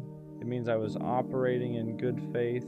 And I'd rather be the one who stayed genuine than the one who quietly exited without saying it, because I know how I loved. I didn't keep options open. I didn't emotionally detach while pretending everything was fine. I didn't start building something new while something old was still alive. When I was in it fully. And if she replaced me in a week, then that says something about her capacity to detach, not about my capacity to matter. Still, that week will probably always sting, not because of the new guy, but because of what it symbolized. How quickly someone can shift focus, how fast attention can be redirected, how easy it can look to replace what felt permanent. But maybe permanence isn't about how long something lasts, maybe it's about how deeply it was felt. And if I'm still here processing it while she moved on fast, then maybe I was the one who felt it deeper. And that doesn't make me the loser. It makes me the one who actually experienced it. 7 days might have been enough for her to move forward, but it's not enough to erase what I gave, and I refuse to let her timeline rewrite my value, because being replaced quickly hurts, but being genuine never does. There's something else that hurts about being replaced in a week. It makes you question whether you were ever chosen or just convenient, because if someone can transition that smoothly, that fast, it starts to feel like you were just occupying space, like you weren't irreplaceable, like you were temporary comfort, and nobody wants to feel like temporary comfort. I keep thinking about the way she used to look at me, the way she said things like, I don't see myself with anyone else, the way she made it seem like what we had was rare, and now I'm sitting here wondering how rare something can really be if it can be replaced in 7 days. That's what makes it sting. Because rarity isn't supposed to be swappable, depth isn't supposed to be interchangeable. If something is special, it's supposed to leave a gap when it's gone. but her life doesn't look like there was a gap. It looks filled immediately, and that creates this internal conflict. Was I overestimating my importance? Did I romanticize something that was lighter to her than it was to me? Because when you care deeply, you assume the other person feels the same weight. You assume the attachment is mutual. You assume the history matters equally, but being replaced quickly makes you realize something uncomfortable. Not everyone feels at the same depth you do. Some people attach fast and detach faster. Some people build quickly and rebuild quicker. Some people don't see relationships as something sacred. They see them as something seasonal.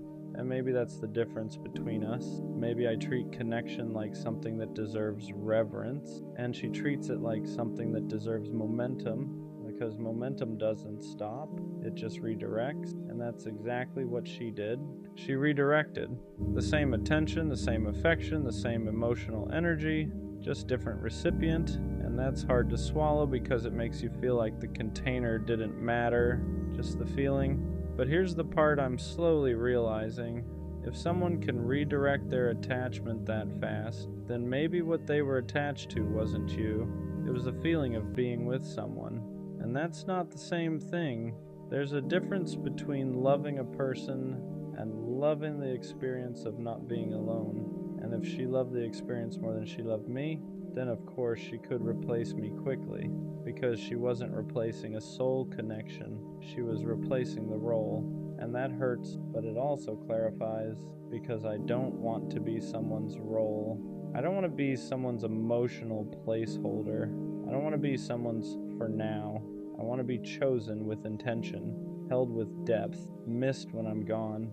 And if she could swap me out in a week, then maybe I wasn't held the way I thought I was. But that doesn't mean I wasn't valuable. It just means she didn't hold me deeply. And those are two different things. Still, there's something about the speed that keeps echoing. 7 days. It makes it feel like I didn't leave a mark, like I didn't leave impact, like I didn't leave space. But I know that's not true, because impact isn't measured by how long someone stays single. It's measured by what they learned, what they felt, what they carry forward. And even if she doesn't feel it now, one day when the distraction fades, when the excitement settles, when she's sitting in quiet, she might finally process what she skipped, and by then I won't be waiting. Because here's what I'm starting to understand. Being replaced quickly doesn't mean you were insignificant. It means the other person couldn't sit with loss, and loss reveals maturity. If I'm still here processing, still reflecting, still rebuilding, then I'm not behind, I'm just doing it properly. 7 days might have been enough for her to move forward, but it's not enough to erase who I was, and I refuse to let her timeline determine my value, because I wasn't just someone she dated, I was someone who showed up fully, and that doesn't become meaningless just because someone else showed up faster. She replaced me in a week, but that week says more about her relationship with discomfort than it does about my worth. There's another layer to this that I don't talk about out loud. Anger, not loud anger, not screaming or crashing out. The quiet kind. The kind that sits in your chest when you realize how easily someone redirected what you treated like sacred. Because I stayed loyal, I stayed committed, I stayed focused, and she moved on in 7 days. That makes you question fairness. It makes you feel like you played the game honestly while someone else was already preparing their next move. And I hate that it feels like a game, because I never approached it like one. When I was with her, I wasn't scanning the room for upgrades, I wasn't entertaining backups, I wasn't lining up options just in case. I was in it, fully, and now I'm sitting here realizing she either wasn't or she detached long before I knew. And that's what builds resentment. The idea that I was emotionally present while she was emotionally preparing. Because now it feels like I was loyal to a version of her that didn't exist anymore, like I was committed to something she had already mentally ended, and that realization stings. But here's where it shifts, because the anger starts turning into clarity. If she could replace me that quickly, then she was already disconnecting. And if she was already disconnecting, then the relationship wasn't as mutual as I believed. And if it wasn't mutual, then I wasn't losing someone who was fully invested. I was losing someone who was already halfway out. That doesn't make it hurt less, but it reframes it, because now it's not about me being not enough. It's about her not being anchored. Anchored people don't drift that fast. Anchored people don't swap attachments like playlists. Anchored people sit with loss, and if she didn't sit with it, then maybe she never held it deeply, and that realization hurts, but it also frees me, because I don't want someone who can replace depth with distraction. I don't want someone who needs constant attention to feel stable. I want someone who values history, who respects connection, who understands that what you build with someone isn't disposable. And if she replaced me in a week, then maybe I was disposable to her. But that doesn't mean I'm disposable in general. It just means she wasn't built to keep me. And there's a difference. Still, there's a part of me that wonders if she ever thinks about it, if she ever pauses, if she ever compares, if she ever realizes how fast she moved, but I can't live in that space, because waiting for someone to feel what you felt is a trap, and I refuse to trap myself in her timeline. 7 days, that's how fast she moved, but here's the truth. I'd rather take my time healing than rush into something new just to prove I can. I'd rather rebuild properly than distract myself temporarily, because I know what I gave, and I know how I showed up. And I know I don't need to rush into something new to validate that. She replaced me in a week, but I'm rebuilding myself at a pace that lasts, and that's not weakness, that's depth. You know what else being replaced in a week does? It makes you question whether you were ever truly seen. Because if someone really sees you, your patterns, your effort, your loyalty, your depth, they don't just slide into something new like you were a temporary rental. They feel the absence, they sit in it, they notice the difference, and I keep wondering if she noticed the quiet after I stopped calling, if she noticed the lack of consistency I used to bring, if she noticed that the stability I provided isn't something you just duplicate overnight, or if she just filled the silence so fast that there was no space to notice it all. That's what hurt. The possibility that I wasn't deeply registered, that I was experienced but not understood, because there's a difference between being with someone and truly knowing them. And when someone replaces you quickly, it feels like they never fully knew the weight of what they had. It feels like they liked the experience of you, not the essence of you, and I can handle someone not choosing me. But it's harder to handle feeling like I was easy to move past. I keep thinking about how careful I was, how intentional I was, how I didn't play games, how I didn't keep backups, how when things got hard, I leaned in instead of pulling away. And in the end, it feels like none of that slowed her down. 7 days. That number keeps echoing like a clock ticking in reverse, because for me, 7 days after a breakup feels raw. It feels heavy. It feels like I'm still adjusting to the silence, but for her, 7 days was enough to build something new. And that contrast makes you feel like you loved harder than you were loved. And that's a lonely realization, because loving harder isn't something you brag about. It's something you feel when the other person moves on faster, and you're left holding the emotional weight. But here's what I'm starting to see clearly. Just because she moved on quickly doesn't mean she processed it deeply. Speed isn't strength. Speed can be avoidance. Speed can be distraction. Speed can be ego protection. Sometimes people rush into something new not because the old thing meant nothing, but because it meant too much. Because sitting alone would force them to face what they lost, and not everyone is strong enough to sit in that kind of silence, and maybe I am. Maybe the reason I'm still here thinking, reflecting, feeling, is because I actually let it hit me. I didn't numb it, I didn't immediately replace it, I didn't run from it, I sat with it, and sitting with pain requires maturity. It requires discipline, it requires emotional depth. So maybe this isn't about me being less valuable, maybe it's about me being more capable of processing, and that's not weakness, that's growth. Still, There's something about knowing she's creating new memories that stings, because those were supposed to be ours. The random laughs, the new places, the inside jokes. Now someone else gets that version of her, and I have to let go of the idea that it was only meant for me. And that's hard, but here's the truth I can't ignore anymore. If she could replace me in a week, then I was loving someone who wasn't built to stay long term. Because people who are built to stay don't detach that fast. They don't redirect that easily. They don't swap depth for novelty overnight. And I don't want someone who can treat connection like it's interchangeable. I want someone who understands the weight of history.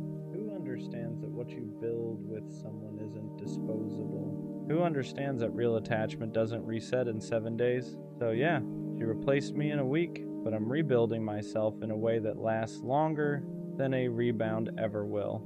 And when I look back at this one day, I won't just remember the hurt, I'll remember the clarity, because being replaced quickly doesn't mean you were insignificant. It means the other person wasn't anchored, and I refuse to confuse someone else's instability with my lack of worth.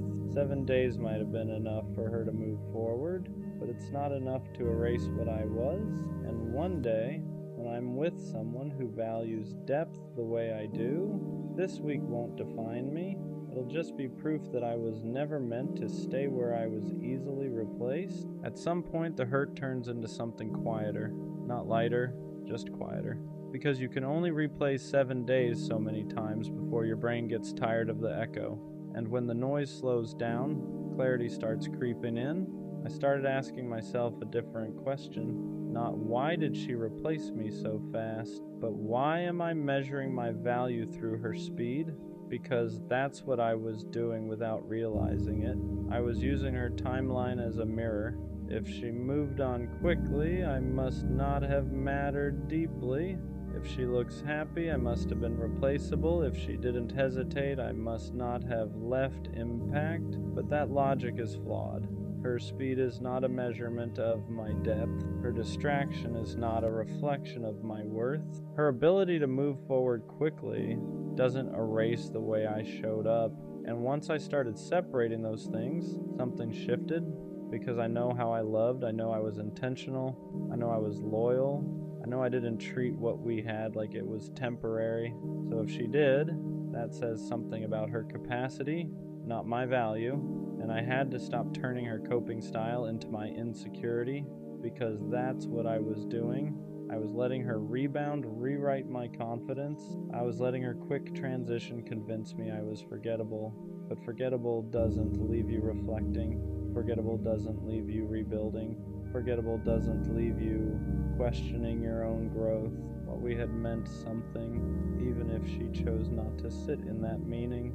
And maybe that's the difference between us. I process, she replaces. I reflect, she redirects. I sit with the silence, she fills it. And neither is necessarily wrong, but one builds depth, the other builds distraction, and depth always wins in the long run. Because distraction fades, novelty fades, rebounds lose their adrenaline, and when that happens, whatever was avoided eventually resurfaces, and by then I won't be stuck in the same place, because while she rushed forward, I rebuilt properly, and rebuilding properly takes longer, but it lasts longer too. 7 days might have been enough for her to feel okay, but it wasn't enough for me to lose myself, and that's what matters. So yeah, she replaced me in a week, and for a while that felt like proof that I wasn't enough, proof that I was temporary, proof that I was easy to move past. But now it feels like proof of something else, proof that I love deeply, proof that I don't detach easily, proof that I don't treat connection like it's disposable. Because if I could have replaced her that fast and didn't, that says something. It says I value what I build. It says I respect history. It says I don't jump into something new just to soothe my ego. And I'd rather be the one who heals slowly than the one who forgets quickly.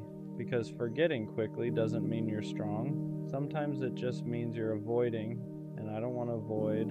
I want to grow. I want to understand what worked, what didn't, what I tolerated, what I ignored.